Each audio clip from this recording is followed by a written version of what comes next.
ക്യാൻസറും ഭക്ഷണവും തമ്മിൽ എന്തെങ്കിലും ബന്ധമുണ്ടോ? ക്യാൻസർ രോഗിക്ക് ഏത് ഭക്ഷണമാണ് ഉത്തമം? ഒരിക്കൽ ക്യാൻസർ ചികിത്സയിലൂടെ മാറിയാലും കുറച്ച് നാളുകൾക്ക് ശേഷം വീണ്ടും ആ അവയവത്തിലോ മറ്റവയവങ്ങളിലോ ആ ക്യാൻസർ തന്നെയോ വേറെ തരം ക്യാൻസറോ വരാൻ സാധ്യത കൂടുതലാണ് എന്നാണ് പുതിയ പഠനങ്ങൾ കാണിക്കുന്നത്.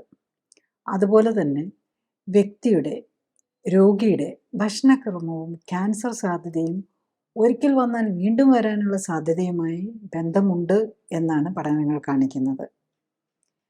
ഒരിക്കൽ ക്യാൻസർ രോഗം വന്നവർക്ക് ക്യാൻസർ വീണ്ടും വരാനുള്ള സാധ്യത ഒഴിവാക്കാൻ ഭക്ഷണത്തിൽ എന്താണ് ശ്രദ്ധിക്കേണ്ടത്? മറ്റു രോഗങ്ങളെ അപേക്ഷിച്ച് ക്യാൻസറിനെ കൂടുതൽ പേടിക്കാൻ കാരണം മറ്റു രോഗങ്ങളുടെ ചികിത്സ പോലെ അല്ല ക്യാൻസർ ചികിത്സ എന്നതാണ്.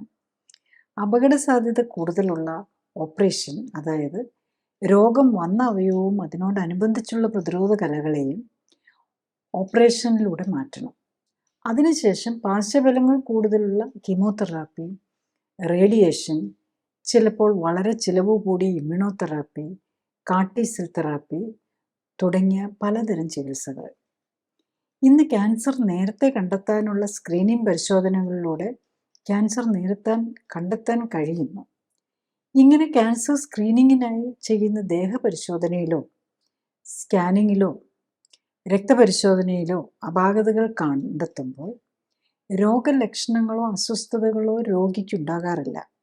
പലർക്കും ഓപ്പറേഷനും കീമോതെറാപ്പിയും റേഡിയേഷനും ഒക്കെ തുടങ്ങുമ്പോഴാണ് അസ്വസ്ഥതകൾ തുടങ്ങുന്നത്. തുടക്കത്തിലെ കണ്ടെത്തി ഓപ്പറേഷനിലൂടെ ക്യാൻസർ വന്ന ഭാഗം എടുത്തുമാറ്റി റേഡിയേഷനും കീമോതെറാപ്പിയും ഇമ്മ്യൂണോതെറാപ്പിയും ഹോർമോൺ തെറാപ്പിയും ഒക്കെ എടുത്താലും ചിലരിൽ റിക്കറൻസ് ഉണ്ടാകുന്നു. ക്യാൻസർ പ്രതിരോധിക്കുന്നതിനും ചികിത്സയിലും റെക്കറൻസ് തടയുന്നതിനും ഭക്ഷണ ക്രമീകരണത്തിൻ്റെ പങ്കെന്താണ്? എന്ത് ഭക്ഷണമാണ് ക്യാൻസർ രോഗികൾക്ക് നൽകേണ്ടത്?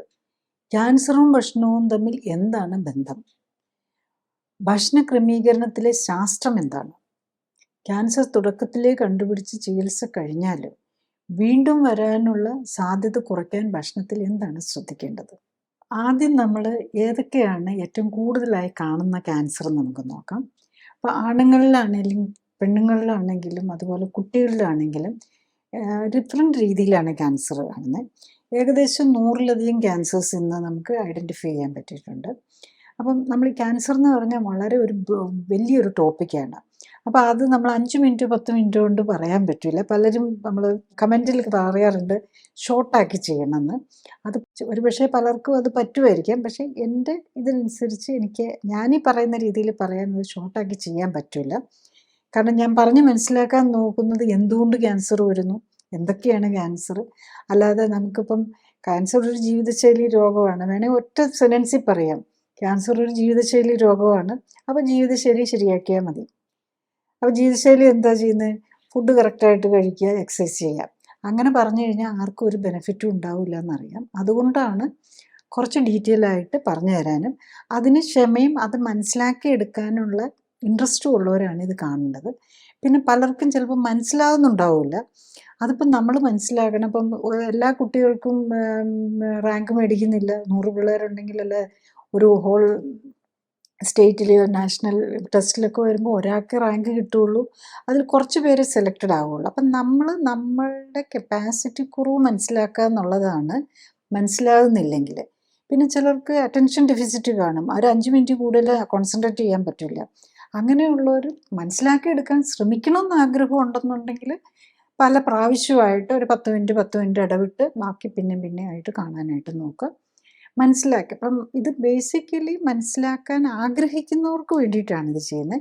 ആഗ്രഹം ഇല്ലെന്നുണ്ടെങ്കിൽ നമ്മൾ 1 മിനിറ്റ് പോലും, അല്ലെങ്കിൽ മനസ്സിലാകുന്നില്ലെങ്കിൽ മനസ്സിലാകുന്നുമില്ല ആഗ്രഹവും ഇല്ല, നമ്മൾ ഇതിന് വേണ്ടിയിട്ട് ടൈം സ്പെൻഡ് ചെയ്യരുത്. നമ്മൾക്ക് അതേ സമയത്ത് നമ്മൾ എപ്പോഴും നമ്മൾ ഒരു പോസിറ്റീവ് ആറ്റിറ്റ്യൂഡ് എടുക്കുക.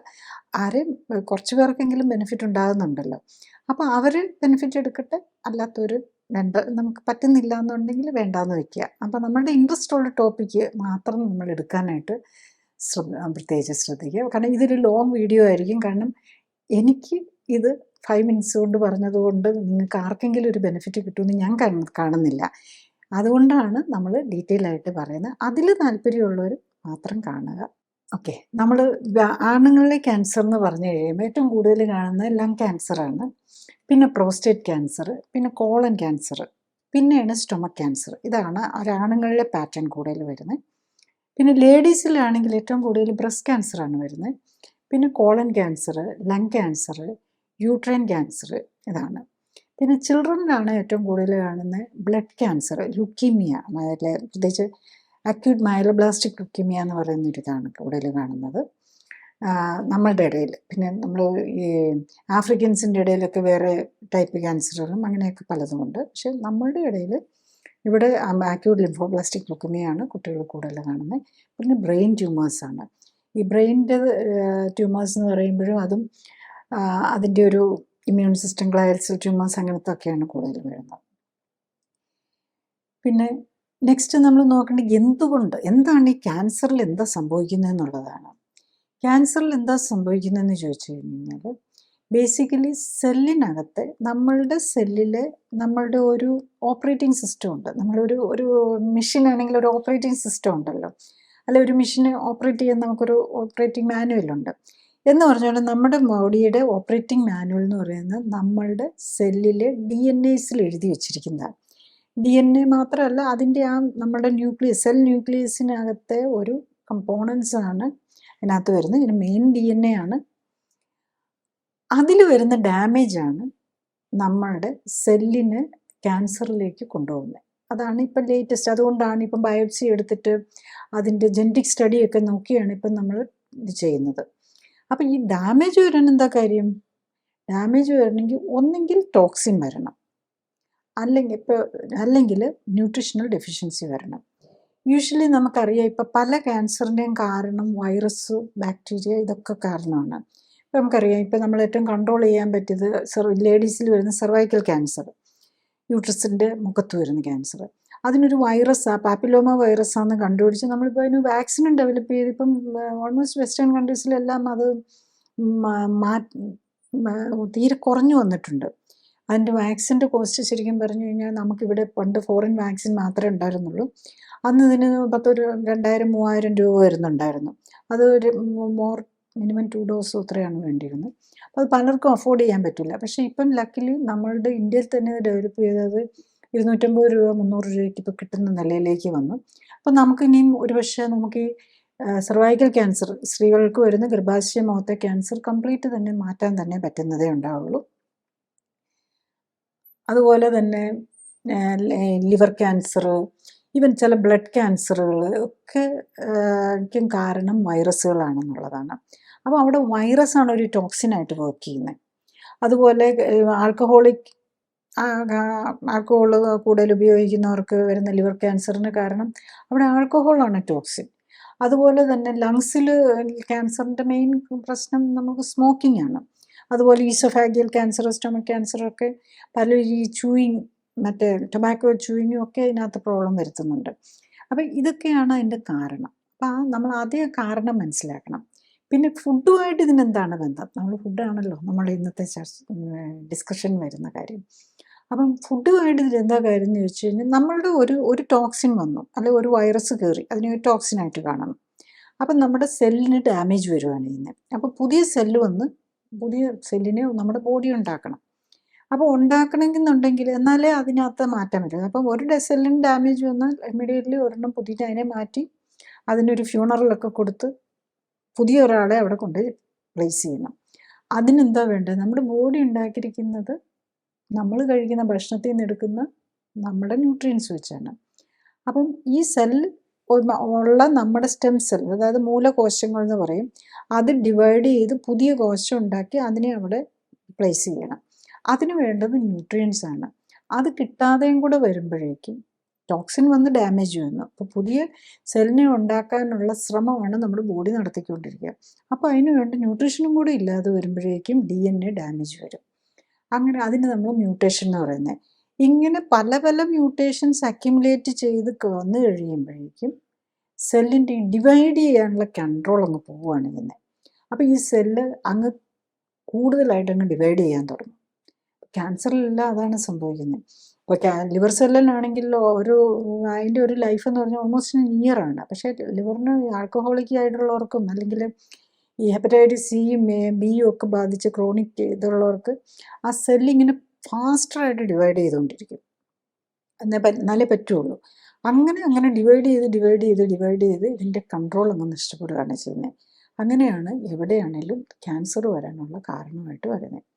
അപ്പം നമുക്ക് ടോക്സിൻസിനെ ഒഴിവാക്കാൻ പറ്റണം. ടോക്സിൻ ഇപ്പം ഒരു വൈറസ് കയറി അതിനെ പുറത്ത് കളയണമെന്നുണ്ടെങ്കിൽ നമ്മുടെ ഇമ്മ്യൂൺ സിസ്റ്റം തന്നെ ആ വൈറസ് കയറിയതിനെ എല്ലാം മാറ്റിക്കളയാൻ നമുക്ക് പറ്റണം. അത് പറ്റാതെ നമ്മുടെ ഇമ്മ്യൂൺ സിസ്റ്റത്തിൻ്റെ കഴിവില്ലായ്മ വരുമ്പോൾ, അതായത് ഇമ്മ്യൂൺ സിസ്റ്റത്തിനെ കൊണ്ട് മാനേജ് ചെയ്യാൻ കഴിയാതെ വരുമ്പോഴാണ് ഏത് അസുഖമാണേലും മാനിഫെസ്റ്റ് ചെയ്യുന്നത്. നമ്മുടെ മേത്തൊരു വൈറസ് കയറി നമ്മൾ അറിയുന്നതിന് മുമ്പ് തന്നെ നമ്മുടെ ഇമ്മ്യൂൺ സിസ്റ്റത്തിനെ മാറ്റും. പക്ഷെ അവരവിടെ പെരുകാൻ തുടങ്ങി കഴിയുമ്പോഴാണ് നമുക്ക് രോഗമായിട്ട് മാറുന്നത്. ഇതിൻ്റെ ഒരു എക്സ്ട്രീം സ്റ്റേജ് എത്തുമ്പോഴേക്കുമാണ് നമുക്ക് ക്യാൻസറായിട്ട് മാറുന്നത്. അപ്പം അതാണ് നമ്മൾ മനസ്സിലാക്കേണ്ടത്. നമുക്ക് ഒരു രോഗമുണ്ടെങ്കിൽ രോഗത്തിന് കാരണം നമ്മളുടെ ബോഡി ഉണ്ടാക്കിയിരിക്കുന്നത് ഫുഡ് വരുന്ന ന്യൂട്രീഷൻ വെച്ചാണ്. അതിൽ വരുന്ന കുറവുകളോ കൂടുതൽ വന്ന ടോക്സിൻ പോലെ വർക്ക് ചെയ്യും. കുറഞ്ഞു വന്നു കഴിഞ്ഞ് കഴിഞ്ഞാൽ അതിനെ ഉണ്ടാക്കാനുള്ള ശേഷിയില്ലെന്നായിപ്പോവും. അതിൽ ഒരൈറ്റത്തിൻ്റെ കുറവ് മതിയാവും നമ്മളുടെ ഹോൾ മെറ്റബോളിസം. നമുക്കെല്ലാം അറിയാമല്ലോ, ഈ കെമിസ്ട്രി ഒക്കെ പഠിച്ചിരുന്ന ഒരു ചെയിനായിട്ടൊരു നമ്മുടെ ബോഡി എന്ന് പറയുന്നൊരു ചെയിൻ ഓഫ് കെമിക്കൽ റിയാക്ഷനാണ്. അപ്പം ഞാനിപ്പോൾ ഈ സംസാരിച്ചുകൊണ്ടിരിക്കുമ്പോൾ തന്നെ എൻ്റെ ബ്രെയിനിൽ കുറേ കാര്യങ്ങൾ നടക്കണം, ആ മെമ്മറിയിൽ നിന്ന് കാര്യങ്ങൾ കൊണ്ടുവരണം, അത് പ്രസൻറ്റ് ചെയ്യണം. ഈവൻ എൻ്റെ കൈ മൂവ്മെൻറ്റ്സ് മുതൽ ഇങ്ങനെ സോ മെനി കാര്യങ്ങൾ, ഈവൻ ടങ്ങിൻ്റെ മൂവ്മെൻറ്റ്, ലിപ്പിൻ്റെ മൂവ്മെൻറ്റ്, ശ്വാസം അറിയാതെ തന്നെ എടുത്തുകൊണ്ടിരിക്കുകയാണ്, ഹാർട്ട് അവിടെ ബീറ്റ് ചെയ്തുകൊണ്ടിരിക്കുന്നുണ്ട്. ഇതൊക്കെ ഉണ്ടെങ്കിലാണ് ലൈഫ് എന്ന് പറയുന്നത്. അപ്പോൾ ഇതെല്ലാം ഒരു കെമിക്കൽ റിയാക്ഷനായിട്ടാണ് നടക്കുന്നത്. നമ്മുടെ ബോഡി ബേസിക്കലി ഒരു കെമിക്കൽ ഫാക്ടറിയാണ്. അപ്പം അതെല്ലാം കറക്റ്റായിട്ട് നടക്കാതെ വരുന്നത് ഒന്നെങ്കിൽ ടോക്സിൻ കാരണം അല്ലെങ്കിൽ ന്യൂട്രീഷണൽ ഡെഫിഷ്യൻസി ആയിരിക്കും. പിന്നെ ഒരു തേർഡ് ഘടകം വരുന്നത് എന്താണെന്ന് ചോദിച്ചു കഴിഞ്ഞാൽ നമ്മളുടെ ഫിസിക്കൽ ആക്ടിവിറ്റി. ഈ ഫിസിക്കൽ ആക്ടിവിറ്റി ഇല്ലാതെ വരുമ്പോൾ നമ്മളുടെ സർക്കുലേഷൻ, ഏതെങ്കിലും പാർട്ട് ഇനാക്റ്റീവ് ആയിപ്പോയാൽ, ഉപയോഗിക്കാതെ ഇരിക്കുക, ആക്റ്റീവ് അല്ലാതായിപ്പോയാൽ അങ്ങോട്ടുള്ള രക്തയോട്ടം നിൽക്കും. അപ്പോൾ അവിടെ പോഷകങ്ങൾ എത്തുകയില്ല, വേണ്ട ന്യൂട്രീഷൻ കിട്ടാതെയും പോകും. അപ്പം ഇത് രണ്ടും കൂടെ വന്നു കഴിയുമ്പോൾ അവിടെയും ക്യാൻസറസ് ചേഞ്ചസ് വരാനുള്ള ഒരു പോസിബിലിറ്റി വരും. അല്ലെങ്കിൽ അവിടെ അക്യുമുലേഷൻ വരികയാണ്, ടോക്സിൻ അക്യുമുലേറ്റ് ചെയ്യും, അത് നമ്മളുടെ ക്യാൻസർ പോസിബിലിറ്റി കൂട്ടുകയാണ് ചെയ്യുന്നത്. അപ്പം ബേസിക്കലി ഫുഡും ഈ ക്യാൻസറും തമ്മിലുള്ള ബന്ധം മനസ്സിലാക്കേണ്ടത് അതിൻ്റെ ടോക്സിൻ ബാധിച്ച സെല്ലിനെയൊക്കെ മാറ്റണം, പുതിയതുണ്ടാക്കണം. അതിന് പറ്റാതെ വരുമ്പോൾ അത് മ്യൂട്ടേഷൻസ് വരും, നമ്മളുടെ സെല്ലിൻ്റെ DNA തന്നെ ഡാമേജ് ആകും. അതിൻ്റെ കൺട്രോൾ പോയി കഴിയുമ്പോൾ നമ്മൾ ക്യാൻസർ സെൽസ് വരികയാണ് ചെയ്യുന്നത്. ക്യാൻസർ സെല്ല് വന്നാലും നമ്മുടെ ബോഡി എന്ത് ചെയ്യും? അവരെ പിടിക്കാൻ നോക്കും. അതാണ് എപ്പോഴും ഇടയ്ക്കിങ്ങനെ അബ്നോർമൽ സെൽസ് വന്നുകൊണ്ടിരിക്കും. അബ്നോർമൽ സെല്ല് വന്നു കഴിഞ്ഞാൽ അപ്പം തന്നെ അതിനെ സെൻസ് ചെയ്ത് നമ്മുടെ ഇമ്മ്യൂൺ സിസ്റ്റം ഇത് ചെയ്തുകൊണ്ടിരിക്കും. പക്ഷേ ഇങ്ങനെ കണ്ടിന്യൂസ് ആയിട്ട് ടോക്സിൻസ് വന്നുകൊണ്ടിരിക്കുക. അപ്പോൾ ഈ ക്രോണിക് ഹെപ്പറ്റൈറ്റിസ് സിയോ അല്ലെങ്കിൽ ഈ മറ്റേ ലിംഫോമയൊക്കെ പോലെയുള്ളത് വരുന്നത്, ഹോച്ച്കിൻസ് ലിംഫോമയൊക്കെ വരുന്നത് ഒരു എപ്സ്റ്റീൻ ബാർ വൈറസ് എന്ന് പറയും, അത് വന്നു കഴിയോ ഒക്കെ ചെയ്യുമ്പോൾ എന്താ വരുന്നതെന്ന് വെച്ചാൽ കണ്ടിന്യൂസ് ഇങ്ങനെ നമ്മുടെ ഇമ്മ്യൂൺ സിസ്റ്റം അതുമായിട്ട് ഫൈറ്റ് ചെയ്തുകൊണ്ടിരിക്കുക. അപ്പോൾ അവരുടെ എഫിഷ്യൻസി പോകും. അപ്പോൾ ഈ ക്യാൻസർ സെല്ലിനെ അവർക്ക് പിടിക്കാൻ പറ്റില്ല. വൈറസ് ബാധിച്ച സെല്ലിനെ ഇത് ചെയ്യണം, വൈറസ് ബാധിച്ച് ഇങ്ങനെ ഡിവൈഡ് ചെയ്ത് മനുഷ്യ ക്യാൻസർ എത്തി. അപ്പോൾ അവർക്കത് മറ്റാതെ വരുമ്പോഴാണ് നമ്മൾ ക്യാൻസർ പ്രസൻറ്റ് ചെയ്യാൻ തുടങ്ങുന്നത്. അതിനു മുമ്പ് ചെറുതായിട്ടൊക്കെ അവിടെയൊക്കെ ഉണ്ടാവും. പക്ഷേ നമ്മുടെ ഇമ്മ്യൂൺ സിസ്റ്റം ടോട്ടലി ഫെയിൽ ചെയ്ത് കഴിയുമ്പോഴേക്കാണ് ഈ സ്പ്രെഡിലേക്കൊക്കെ പോകുന്നത്. അതുവരെയും പിന്നെ അവരവിടെ പിടിച്ചു നിർത്താൻ നോക്കും, ആ ലോക്കലി മാത്രമാക്കി നിർത്താൻ നോക്കും. അത് കഴിഞ്ഞിട്ട് അവർക്ക് അവിടെ നിന്ന് പറ്റാതെ വരുമ്പോൾ ലിംഫ് നോഡ്സിലേക്ക് എത്തും. അത് കഴിഞ്ഞിട്ടും അവിടെയും പറ്റാതെ വരുമ്പോഴേക്കുമാണത്. അത് കാരണം ഈ സെല്ലുകൾക്കെല്ലാം ഇങ്ങനെ ഒരു പിടിച്ച് ഒട്ടിയിരിക്കാനുള്ള ഒരിതുണ്ട്. അതായത് ലിവറിലെ സെല്ല് ലിവറിൽ തന്നെ ആയിരിക്കും, പക്ഷേ അതിൻ്റെ ആ ഒട്ടലിന് വേണ്ടിയിട്ടും ചില പ്രത്യേകതകളൊക്കെ ഉണ്ട്. അതും വിട്ടുപോകും, അതും ഇല്ലെന്നായി പോകും. അപ്പോഴേക്കാണ് ഇത് ഹോൾ ബോഡിയിലേക്ക് സ്പ്രെഡ് ചെയ്യുന്നത്. പിന്നെ ഈ ക്യാൻസർ സെല്ലിൻ്റെയും നമ്മളുടെ നോർമൽ സെല്ലുകളുടെയും തമ്മിലുള്ള വ്യത്യാസം കൂടെ നമ്മൾ മനസ്സിലാക്കണം. അതും വെരി ഇമ്പോർട്ടൻ്റ് ആണ്. ഫുഡുമായിട്ടും കൂടെ നമ്മൾ കണക്ട് ചെയ്യണം. ക്യാൻസർ സെല്ലും നോർമൽ സെല്ലും തമ്മിൽ അതിൻ്റെ ഫങ്ഷനിങ്ങിൽ കുറച്ച് വ്യത്യാസങ്ങൾ കയറി വരും. ഈ ക്യാൻസർ സെല്ലിന് എന്ത് ചെയ്യുമെന്ന് ചോദിച്ചു കഴിഞ്ഞാൽ അവർ ഗ്ലൂക്കോസ് ആണല്ലോ നമ്മളുടെ കറൻസി, എനർജി കറൻസി നമ്മൾ ഗ്ലൂക്കോസാണ്. അത് ATP, currency, basically currency ATP ആണ്. അതിനെ ഉണ്ടാക്കുന്നത് മെയിൻലി ഗ്ലൂക്കോസിൽ നിന്നാണ്, അല്ലെങ്കിൽ നമ്മളുടെ ഫാറ്റിൽ നിന്നാണ്. ഫാറ്റിൽ നിന്ന് അസറ്റൈൽ കോയെ വന്ന് അങ്ങനെയാണ് ഉണ്ടാക്കുന്നത്. അപ്പം ഇതിലെന്ത് സംഭവിക്കുമെന്ന് ചോദിച്ചു കഴിഞ്ഞാൽ, ക്യാൻസർ സെല്ലിന് ആക്റ്റീവായിട്ട് ഇവർ ഗ്ലൂക്കോസാണ് എടുക്കുന്നത്. ഗ്ലൂക്കോസിനെ ഒരു 3 ATP അല്ലെങ്കിൽ 4 ATP ഉണ്ടാക്കി കഴിഞ്ഞ് ബാക്കിയുള്ളതിനെ ഇവർ അതിന് വളർച്ചയ്ക്കായിട്ടുള്ള സാധനങ്ങളാക്കി മാറ്റും. അപ്പം ആണ് ഇവർ. അപ്പം ബേസിക്കലി ക്യാൻസർ സെല്ല് കൂടുതലായിട്ട് ഗ്ലൂക്കോസ് ഉപയോഗിച്ചാണ് വളരുന്നത്. അവർക്ക് ക്യാൻസർ സെല്ലിൻ്റെ ഒരു പ്രത്യേകത എന്താണെന്ന് വെച്ചാൽ, മൈറ്റോകോൺഡ്രിയ, നമുക്ക് നമ്മുടെ ഈ സെല്ലിലെല്ലാം നമ്മുടെ പവർ ഹൗസായിട്ട് വർക്ക് ചെയ്യുന്ന മൈറ്റോകോൺഡ്രിയയാണ്. ഈ മൈറ്റോകോൺഡ്രിയയുടെ എഫിഷ്യൻസി പോകുന്നു. അപ്പോൾ അതുമായിട്ടും ക്യാൻസറുമായിട്ടൊക്കെ തമ്മിൽ ബന്ധമുണ്ടെന്നാണ് പറയുന്നത്. എന്തുകൊണ്ട് എങ്ങനെ അത് സംഭവിക്കുന്നു എന്നറിയത്തില്ല. മൈറ്റോകോൺഡ്രിയയുടെ ഫങ്ഷൻ, അതായത് നമ്മളൊരു ആദ്യത്തെ നിലയിൽ നമ്മുടെ സൈറ്റോപ്ലാസം, അതായത് നമ്മുടെ സെല്ലിനകത്ത് കോമൺ ആയിട്ട് കിടക്കുന്ന അതിനകത്താണ് ഈ ആദ്യത്തെ ഈ ATP ഉണ്ടാക്കലും എനർജി ഉണ്ടാക്കലൊക്കെ നടക്കുന്നത്. അത് കഴിഞ്ഞിട്ട് ഇത് മൈറ്റോകോൺഡ്രിയയിലേക്ക് പോകും. അതായത് നമ്മുടെ ഒരു ഓർഗനല്ല, നമ്മളുടെ സെല്ലിനകത്ത് ഒരു അവയവമാണ്, സെല്ലിൻ്റെ അവയവമെന്ന് പറയാം മൈറ്റോകോൺഡ്രിയ. മൈറ്റോകോൺഡ്രിയയുടെ ഫങ്ഷനിങ് പോകും. അപ്പോൾ അവർ ഈ ഗ്ലൂക്കോസ് ഉപയോഗിക്കാൻ തുടങ്ങും. അപ്പോൾ അതാണ് ബേസിക്കലി വരുന്ന ഫിസിയോളജിക്കൽ ചേഞ്ച്. അപ്പോൾ ശരിക്കും പറഞ്ഞാൽ നമ്മൾ ക്യാൻസറിൻ്റെ ഡയഗ്നോസിസിൽ നമുക്കറിയാലോ, സ്റ്റേജിങ്ങിനും ഒക്കെ നമ്മളിപ്പോൾ ഒരു ഫൈനൽ ആൻസറായിട്ട് ഉപയോഗിക്കുന്ന പെറ്റ് സ്കാനാണ്. അപ്പോൾ ഈ പെറ്റ് സ്കാനിൻ്റെ ബേസിസ് തന്നെ അതാണ്. പെറ്റ് സ്കാനിൽ എന്താ ചെയ്യുന്നതെന്ന് വെച്ചാൽ, ഫ്ലൂറിൻ, റേഡിയോ ആക്റ്റീവ് ഫ്ലൂറിനുള്ള ഗ്ലൂക്കോസ് നമ്മളുടെ ബ്ലഡിലേക്ക് ഇഞ്ചെക്ട് ചെയ്യുകയാണ് ചെയ്യുന്നത്. എന്നിട്ട് ആ ഗ്ലൂക്കോസ് നമ്മൾ എവിടെയൊക്കെ കൂടുതലായിട്ട് ചെല്ലുന്നത് അവിടെയൊക്കെ ക്യാൻസർ ബാധിതമായിട്ട് കണക്കാക്കും. അപ്പോൾ അതാണ് ആ ടെസ്റ്റ് വരുന്നത്. അപ്പം ഏറ്റവും ഇഫക്റ്റീവായിട്ട് ഇന്ന് നമ്മൾ ചെയ്യുന്നത്, നമുക്ക് ബാക്കിയുള്ള ഒരു സ്കാനിനേക്കാളും ഏറ്റവും ഇഫക്റ്റീവായിട്ട് ഇന്ന് നമുക്ക് ചെയ്യാൻ പറ്റുന്ന പെറ്റ് സ്കാനാണ്. അപ്പോൾ ഇതിൻ്റെ പ്രിൻസിപ്പിൾ തന്നെ ഈ ക്യാൻസർ സെല്ലിൻ്റെ ഗ്ലൂക്കോസിൻ്റെ ഉപയോഗം കൂടുന്നു എന്നുള്ളതാണ്. അപ്പോൾ അത് തന്നെയാണ് നമ്മളിനി ഡയറ്റിലേക്ക് വന്നു കഴിയുമ്പോഴും നമ്മൾ ആ ഒരു നമ്മുടെ അണ്ടർസ്റ്റാൻഡിങ് നമ്മൾ എങ്ങനെ ഇത് ട്രീറ്റ്മെൻറ്റിന് ഉപയോഗിക്കുന്നുള്ളത്. അപ്പോൾ ഡയഗ്നോസിസിന് വേണ്ടി പെറ്റ് സ്കാൻ ഡെവലപ്പ് ചെയ്തു, ഫ്ലൂറിൻ, റേഡിയോ ആക്റ്റീവ് ഫ്ലൂറിനുള്ള ഗ്ലൂക്കോസ് കൊടുത്ത് നമുക്ക് ഡയഗ്നോസ് ചെയ്യാം. അതിനെ നമ്മൾ എങ്ങനെയാണ് ഇനി ഫുഡിൻ്റെ രീതിയിൽ തന്നെ നമ്മളുടെ ട്രീറ്റ്മെൻറ്റായിട്ട് നമുക്ക് യൂസ് ചെയ്യാൻ പറ്റുന്ന കാര്യം. നമ്മൾ ഫുഡിൻ്റെ ക്യാൻസർ ട്രീറ്റ്മെൻറ്റിലും അല്ല പ്രിവെൻഷനിലും ഫുഡിൻ്റെ ഡീറ്റെയിൽസിലേക്ക് പോകുന്നതിന് മുമ്പ് നമ്മൾ ക്യാൻസറിൻ്റെ ഡയഗ്നോസിസിൻ്റെ കാര്യങ്ങളും അറിയണം. അപ്പം ബേസിക്കലി നമ്മൾ ക്യാൻസർ ഇപ്പം ഏർലി ഡിറ്റക്ഷൻ ആണല്ലോ നമ്മൾ നോക്കുന്നത്. ഇപ്പം ഈ ഏർലി ഡിറ്റക്ഷൻ ഓവർ ട്രീറ്റ്മെൻ്റ് എന്നുള്ള ഒരു കൺസെപ്റ്റും കൂടി ഇപ്പം വരികയാണ്. അപ്പോൾ പല സ്റ്റഡീസും ഇപ്പോൾ കാണിക്കുന്നുണ്ട്, നമ്മൾ ഏർലി ഡയഗ്നോസ് ചെയ്യുന്നു, പക്ഷെ ഓവർ ട്രീറ്റ്മെൻറ്റ് വരുന്നത് കൊണ്ട് പേഷ്യൻറ്റിൻ്റെ ക്വാളിറ്റി ഓഫ് ലൈഫ് കുറഞ്ഞു പോകുന്നു. നമ്മളെല്ലാം ക്വാളിറ്റി ഓഫ് ലൈഫ് കൂട്ടാനാണല്ലോ, ലൈഫ് എക്സ്റ്റെൻഡ് ചെയ്യുക, അതുപോലെ ക്വാളിറ്റി ഓഫ് ലൈഫ് കൂട്ടാനാണ്. അപ്പം നമ്മൾ ഈ ചെറിയ തുടക്കം തന്നെ കണ്ടുപിടിച്ച് അഗ്രസീവ് ട്രീറ്റ്മെൻറ്റ് ചെയ്യുമ്പം അത് അനാവശ്യമായി പോകുന്നു എന്നുള്ള ഒരു ചിന്താഗതിയും കൂടി ഇപ്പം മെഡിക്കൽ ഫീൽഡിൽ വന്നു തുടങ്ങുന്നുണ്ട്. അപ്പോൾ അതും കൂടെ നമ്മൾ മനസ്സിലാക്കണം. അപ്പം നമ്മൾ ഡയഗ്നോസിസ് എങ്ങനെയാണ് ഏർലി കണ്ടുപിടിക്കുക എന്നുള്ളതാണ്. ക്യാൻസർ തന്നെ വരുന്നതിന് മുമ്പേ നമുക്ക് നമ്മുടെ ബോഡി, ഇതൊരു ഇൻഫ്ലമേറ്ററി ഡിസീസാണ്. ക്യാൻസർ ഒരു ജീവിതശൈലി രോഗമാണ്, അതൊരു ഇൻഫ്ലമേറ്ററി ഡിസീസാണ്. അപ്പം ഇൻഫ്ലമേറ്ററി മാർക്കേഴ്സാണ് ആദ്യം കൂടുന്നത്. അതായത് ഇൻഫ്ലമേറ്ററി മാർക്കേഴ്സ് എന്ന് പറയുമ്പോൾ നമ്മളുടെ ഇമ്മ്യൂൺ സിസ്റ്റത്തെ ആക്റ്റീവ് ആൾക്കാർ, നമ്മുടെ സോൾജിയേഴ്സ്, അവരാണ് വെളുത്ത രക്താണുക്കൾ എന്ന് പറയുന്നത്. വെളുത്ത രക്താണുക്കളുടെ അടവ് കൂടാൻ തുടങ്ങും. പിന്നെ CRP, HSCRP, ESR, ഇങ്ങനെയുള്ള അതൊക്കെ ഇൻഫ്ലമേഷൻ ഉണ്ട് എന്ന് കാണിക്കുന്ന ബോഡിയിൽ വരുന്ന ചേഞ്ച്, ചില പ്രോട്ടീനുകൾ വരുമ്പോൾ ഉണ്ടാക്കുന്ന ചേഞ്ചസ് ആണ്. അതാണ് ആദ്യം കൂടുക. അത് കഴിഞ്ഞിട്ടാണ് സ്പെസിഫിക് ആയിട്ടുള്ള ചില ട്യൂമർ മാർക്കേഴ്സ് വരും. അപ്പം അതിനാണെങ്കിൽ മെയിലിലെ പ്രോസ്റ്റേറ്റ് ക്യാൻസറിനാണ് PSA,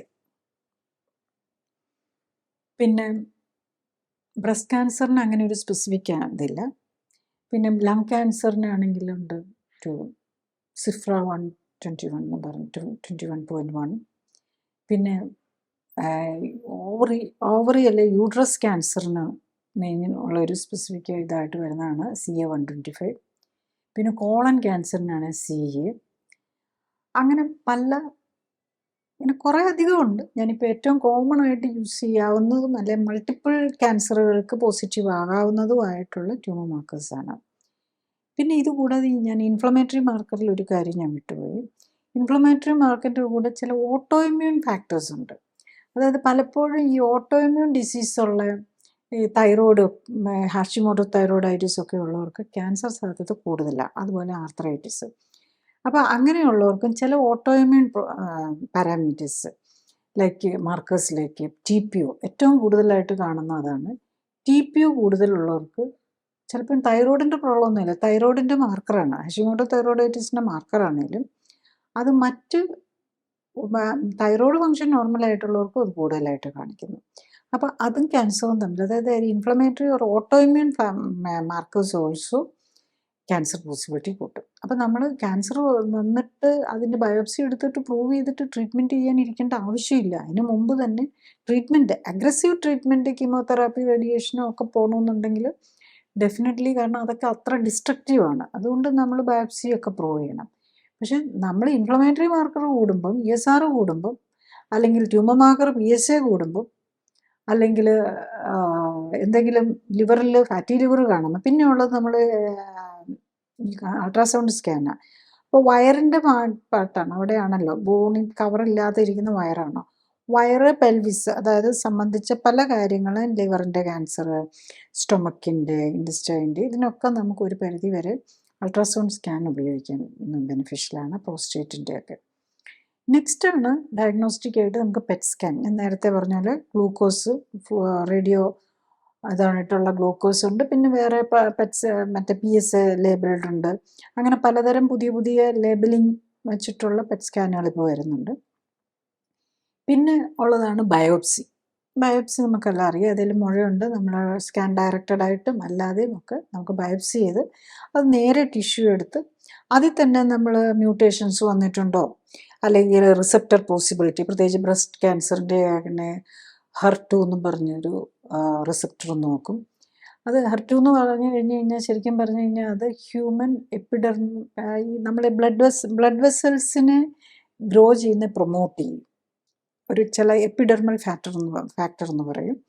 അപ്പം അതിൻ്റെ റിസപ്റ്റർ കൂടുതലുള്ളതാണ്, അതിനെ ബ്ലോക്ക് ചെയ്യാനുള്ള ചില മരുന്നുകളുണ്ട്. അതൊക്കെ ഉണ്ടോ എന്നറിയാൻ, അപ്പം ഏത് മരുന്ന് ഇഫക്റ്റീവ് ആണോ എന്നറിയാനും ഈ ബയോപ്സി ചെയ്ത ടിഷ്യൂവിൽ ചില റിസപ്റ്റേഴ്സ്, ചില ജനറ്റിക് ചേഞ്ചസ്, ഇതൊക്കെയാണ് നമ്മൾ നോക്കുന്നത്.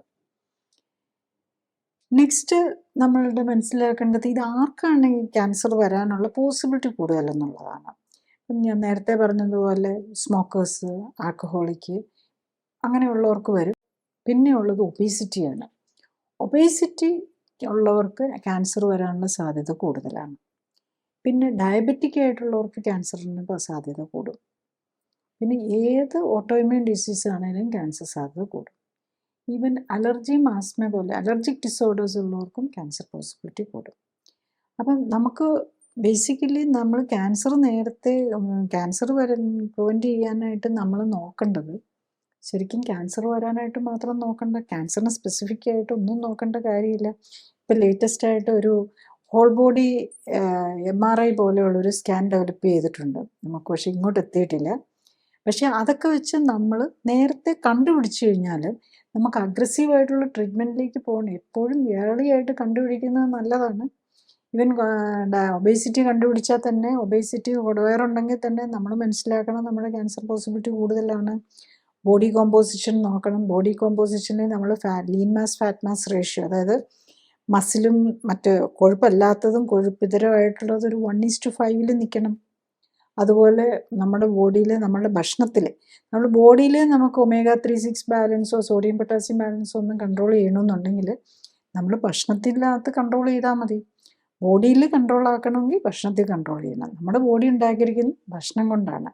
അതാണ് നമ്മൾ മനസ്സിലാക്കേണ്ടത്. അപ്പോൾ ഈ omega-3 കുറഞ്ഞും പോയി omega-6 കൂടുകയും ചെയ്യുന്നതാണ് ക്യാൻസറിൻ്റെ ഒരു കാരണം, മെയിൻ കാരണം. അപ്പം ഈ ഓവർ വെയ്റ്റുള്ള, ഓവർ കൊഴുപ്പ് ശരീരത്തിൽ ഒത്തിരി ഉള്ളവരുടെ omega-6 കൂടെ കൂടുതലാണെങ്കിൽ ഡെഫിനറ്റ്ലി അവർക്ക് ക്യാൻസർ സാധ്യത കൂടും. എല്ലാ അസുഖങ്ങൾക്കുള്ള സാധ്യതയും കൂടും. ഓട്ടോഇമ്യൂൺ ഡിസീസും, അലർജിയും, ഡയബറ്റീസും, ഹൈപ്പർ ടെൻഷനും എല്ലാത്തിനും സാധ്യത കൂടും. ക്യാൻസറിന് സാധ്യത കൂടും. അപ്പം നമ്മൾ ശരിക്കും നമ്മളുടെ കുടവയറിനെയോ അല്ല നമ്മളുടെ ബോഡിയിൽ അടിഞ്ഞുകൂടിയിരിക്കുന്ന ഫാറ്റിനെ തന്നെ ഒരു ട്യൂമർ, ഒരു മുഴയായിട്ട് കാണാൻ തുടങ്ങി അതിനെ അവിടെ വെച്ച് നിർത്താൻ തുടങ്ങുവാണെങ്കിൽ മറ്റൊരു ക്യാൻസറിലേക്കും നമുക്ക് പോകാതെ രക്ഷപ്പെടാൻ പറ്റും. അപ്പം അതാണ് ബേസിക്കലി നമ്മൾ മനസ്സിലാക്കേണ്ട ഒരു കാര്യം. നെക്സ്റ്റ് ഈ ബ്ലഡ് നമുക്ക് പിന്നെയുള്ളത് ഈ നമ്മളുടെ എക്സസൈസിൻ്റെ ഇമ്പോർട്ടൻസാണ്. എക്സസൈസിൻ്റെ നേരത്തെ പറഞ്ഞ പോലെ ബ്ലഡ് നമ്മൾ എക്സസൈസ് ചെയ്യുമ്പോൾ അങ്ങോട്ടേ ബ്ലഡ് പോവുള്ളൂ. അങ്ങോട്ട് ബ്ലഡ് ചെന്നാൽ മാത്രമേ രക്തയോട്ടം കൂട്ടുക എന്നുള്ളതാണ് ഈ എക്സസൈസിൻ്റെ ഏറ്റവും പ്രധാനമായിട്ടുള്ളൊരു ഘടകം. കാരണം രക്തയോട്ടം ചെന്ന് കഴിഞ്ഞാലേ അങ്ങോട്ട് ന്യൂട്രീഷനും എത്തുള്ളൂ, അവിടുത്തെ ടോക്സിൻസ് മാറ്റാൻ സെല്ലുലാർ വേസ്റ്റ് മാറ്റാൻ പറ്റണമെങ്കിലും രക്തയോട്ടം വേണം. അത് കറക്റ്റ് ചെയ്യാൻ വേണ്ടിയിട്ടാണ് നമ്മൾ എക്സസൈസ് ചെയ്യേണ്ടി വരുന്നത്.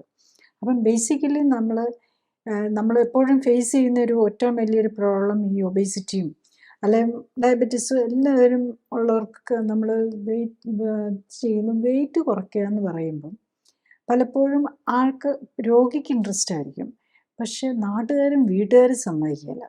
നമ്മുടെ ഈ കൊഴുപ്പ് ഒരു ടോക്സിൻ വിഷമാണെന്നുള്ളത് മനസ്സിലാക്കണം. നമുക്ക് ബോഡിയിൽ കൊഴുപ്പാകാം, പക്ഷെ കൊഴുപ്പിൻ്റെ ഇപ്പോൾ ലേഡീസിലാണെങ്കിൽ മാക്സിമം 25% ആകാം, ജെൻസിലാണെങ്കിൽ മാക്സിമം ഒരു 15% ആകാം. അതാണ് ഐഡിയൽ. ഒരു 10 to 15 ഫോർ മെയിലും ഒരു 15 to 20 to 25 ഫോർ ഫീമെയിലുമാണ് നമുക്ക് ആകാവുന്നത്. പക്ഷെ നമ്മളുടെ പബ്ലിക്കിൻ്റെ വിചാരം എന്താണെന്ന് ചോദിച്ചു കഴിഞ്ഞാൽ നമ്മുടെ ഇപ്പോൾ സൊസൈറ്റിക്ക് വന്നിരിക്കുന്ന ഒരു വലിയൊരു സീരിയസ് പ്രോബ്ലമാണ് ശരിക്കും പറഞ്ഞു കഴിഞ്ഞാൽ. ആരെങ്കിലും വെയിറ്റ് കുറയ്ക്കാൻ ശ്രമിച്ചു കഴിഞ്ഞാൽ അവരെ കളിയാക്കുക, അല്ലെങ്കിൽ ഇനി കുറയ്ക്കരുതെന്ന് പറയുക. ഭയങ്കര സ്നേഹമായിട്ടൊക്കെയാണ് പറയുന്നത്. അയ്യോ ഇനി കുറയ്ക്കരുത്, കുറച്ച് കഴിഞ്ഞ് കഴിഞ്ഞാൽ നമ്മളങ്ങ് രോഗിയായി പോവും. പക്ഷെ നമ്മളൊരു കാര്യം മനസ്സിലാക്കണം, ഇൻ്റർനാഷണലി സയൻറ്റിഫിക്കലി പ്രൂവ്ഡ് ആയിട്ടുള്ള കാര്യമാണ്. ഏറ്റവും ബെസ്റ്റ് ഹെൽത്തും ലോങ്ജിവിറ്റിയും ലോ നോർമൽ BMI, അണ്ടർ ആവരുത്, ഹെൽത്തി ആയിട്ട്. അതായത് അണ്ടർ വെയിറ്റ് ആയി പോയി കഴിഞ്ഞ് കഴിഞ്ഞാൽ ഒരാൾ അണ്ടർ വെയിറ്റോ അല്ലെങ്കിൽ ഒത്തിരി വെയിറ്റ് ഉണ്ടായിരുന്ന രോഗം കൊണ്ട് വെയിറ്റ് കുറയുന്നത് കൊള്ളില്ല. രോഗമില്ലാത്ത നിലയിൽ lean mass fat mass ratio ഞാൻ ഈ പറയുന്ന അറൗണ്ട് 1:5 കൊണ്ടുവന്ന് നിർത്താൻ പറ്റുന്ന ഫാറ്റ് ലെവൽ കുറച്ച് നിർത്തിക്കൊണ്ടുള്ള വെയിറ്റേ നമുക്ക് ആകാവുള്ളൂ. അപ്പം ഇന്നത്തെ ജീവിതശൈലിയിൽ നമ്മളുടെ എക്സസൈസ് കുറവാണ്. എക്സസൈസ് കുറയുമ്പോൾ എന്താ പറ്റുന്നത്, നമ്മുടെ മസിലും ബോണും വീക്കായി പോവുകയാണ്. അപ്പോൾ നമ്മളുള്ള ഭക്ഷണം കൂടുതൽ കഴിച്ചുകൊണ്ട് കൂടുതലായിട്ട് കഴിക്കുകയും കൂടി ചെയ്യുമ്പോൾ നമ്മൾ കൊഴുപ്പ് കൂടിക്കൊണ്ടിരിക്കുന്നു. ഈ ഇംബാലൻസ്, പിന്നെ ആ കൊഴുപ്പിലെ ഒമേഗ 3/6 ഇംബാലൻസും കൂടി വരുമ്പോഴേക്കും പെർഫെക്റ്റ് പ്ലേസായി എല്ലാ രോഗങ്ങൾക്കും, ക്യാൻസറിനും. അതുകൊണ്ടാണ് ഇന്നിപ്പോൾ കൂടി വരുന്നത്. അപ്പം നമ്മൾ പറയുന്ന നമ്മുടെ ഫ്രണ്ട്സിനോടോ നമ്മളുടെ ബന്ധുക്കളോടോ സ്നേഹം ഉണ്ടെങ്കിൽ അവർ ഒരു ട്രീറ്റ്മെൻറ്റിൻ്റെ പാർട്ടായിട്ട് വെയിറ്റ് കുറയ്ക്കുമ്പം അവരെ ഡിസ്കറേജ് ചെയ്യാതിരിക്കുക. ഈവൻ നമ്മളുടെ ഇപ്പം നമ്മളെ സോഷ്യൽ മീഡിയയിൽ നമ്മളുടെ ഇതിലുള്ളൊക്കെ കമൻറ്റുകളിൽ തന്നെ കാണാം, നമ്മൾ എല്ലാത്തിലും നമ്മൾ വെയിറ്റ് കുറഞ്ഞിരിക്കുന്നത് എന്തോ മോശമായിട്ടുള്ള ഒരു കാര്യമാണ്. വെയിറ്റ് കുറവല്ല വേണ്ടത്, ഐഡിയലാണ് വേണ്ടത്. അത് നമ്മൾ അങ്ങനത്തെ കമൻറ്റുകളും ഒക്കെ വരുന്നതിൻ്റെ കാര്യം നമ്മുടെ അറിവില്ലായ്മ കൊണ്ടാണ്. ഈ കമൻറ്റ് അവർക്ക് കൃത്യമായിട്ട് അറിയില്ല എന്താ നോർമൽ എന്താ അബ്നോർമൽ എന്ന്. അപ്പം അത് എല്ലാവരും മനസ്സിലാക്കണം.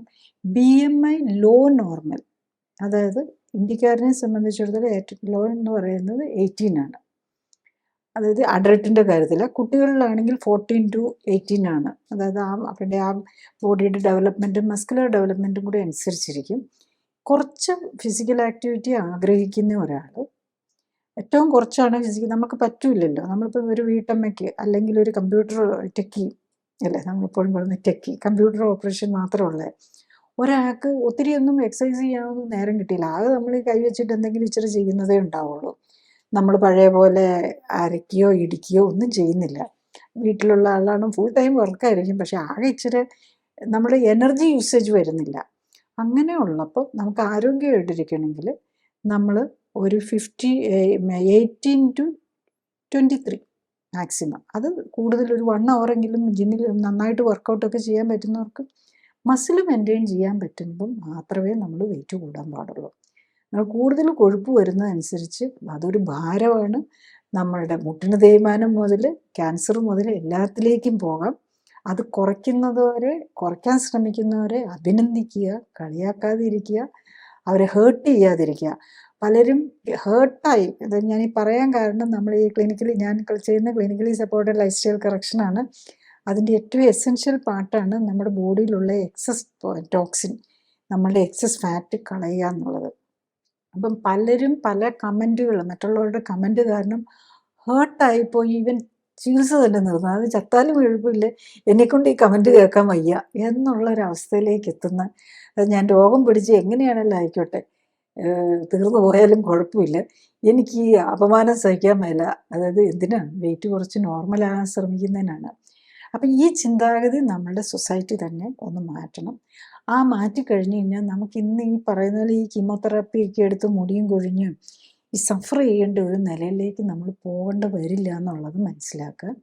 എല്ലാവരും ഏറ്റവും ട്രിമ്മായിട്ട് ഏറ്റവും ബോഡി കറക്റ്റാക്കി നിർത്താനായിട്ട് ആ ബോഡി ഷേപ്പ് മെയിൻറ്റെയിൻ, എവിടെയെങ്കിലും ഒരു ബൾജുണ്ട്, അബ്നോർമൽ ബൾജ്, ഇപ്പം ലേഡീസിനാണെങ്കിൽ ബ്രസ്റ്റ്, എല്ലാവർക്കും ഒരു ബട്ടക്സിൻ്റെ ബൾജ്, ഇതൊക്കെ നോർമലാണ്. അല്ലാതെ വയറിങ്ങനെ തള്ളി നിൽക്കരുത്, അതൊരു അബ്നോർമൽ ബൾജാണ്.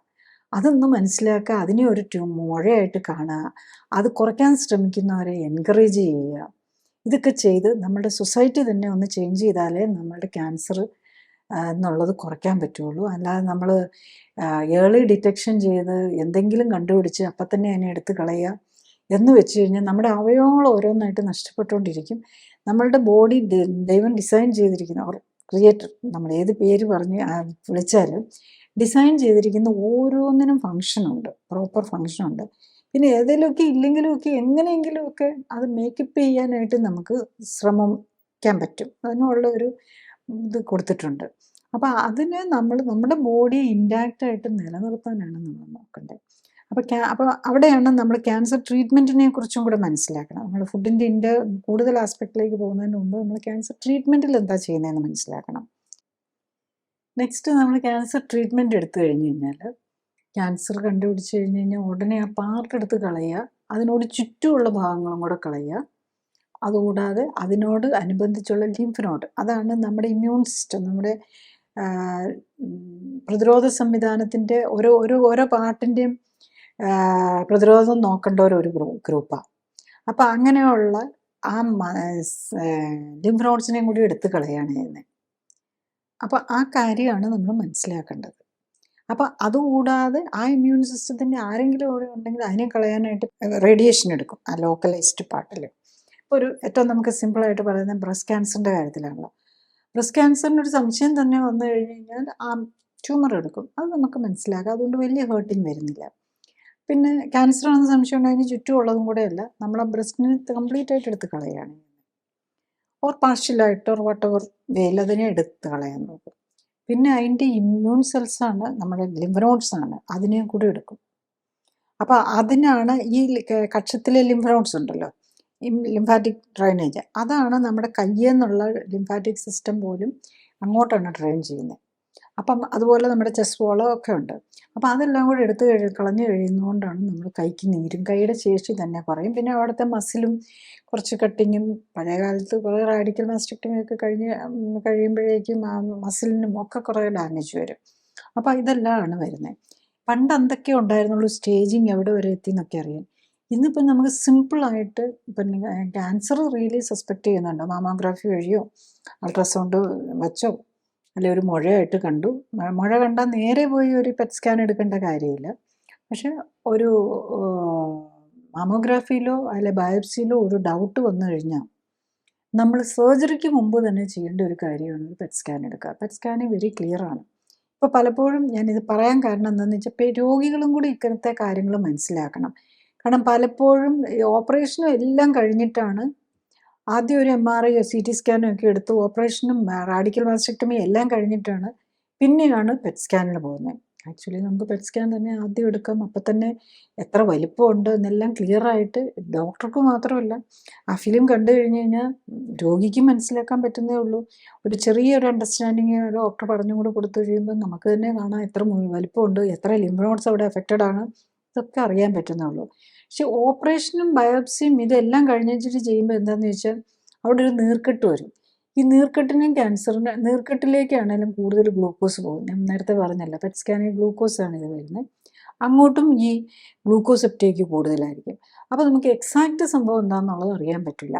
അവിടെ ക്യാൻസറിൻ്റെ സെല്ലുകളെല്ലാം മിച്ചമിരിക്കുന്നതാണോ അതോ അവിടുത്തെ നീർക്കെട്ട് കൊണ്ട് വന്നതാണോ അത് തിരിച്ചറിയാൻ പറ്റാതെ വരും. അപ്പം ബേസിക്കലി നമ്മളൊരു ക്യാൻസർ ആണെന്ന് ആരെങ്കിലും ഡയഗ്നോസ് ചെയ്ത് കഴിഞ്ഞ് കഴിഞ്ഞാൽ പേഷ്യൻസ് ആണെങ്കിൽ ഡോക്ടേഴ്സിനോടാണ് ചോദിക്കുക, ഒരു പെറ്റ് സ്കാൻ എടുക്കേണ്ടതല്ലേ എന്ന് ചോദിക്കുക. അപ്പോൾ കൃത്യമായിട്ട് അറിയാൻ പറ്റും. അതാണ്. അപ്പം നമ്മൾ ക്യാൻസറിലേക്ക് പോകുമ്പോൾ ഡൗട്ട് ഉണ്ടെങ്കിൽ തന്നെ അതിൻ്റെ ഒരു ഓപ്പറേഷൻ ചെയ്യുന്നതിന് മുമ്പ് നമ്മൾ അത് ഫോർത്ത് സ്റ്റേജ് എത്തിയതാണെങ്കിൽ നമ്മളൊരു വലിയ റാഡിക്കൽ സർജറി ഒന്നും ചെയ്തിട്ട് കാര്യമില്ല. നമുക്ക് മൊത്തം എടുത്ത് മാറ്റാൻ പറ്റില്ല.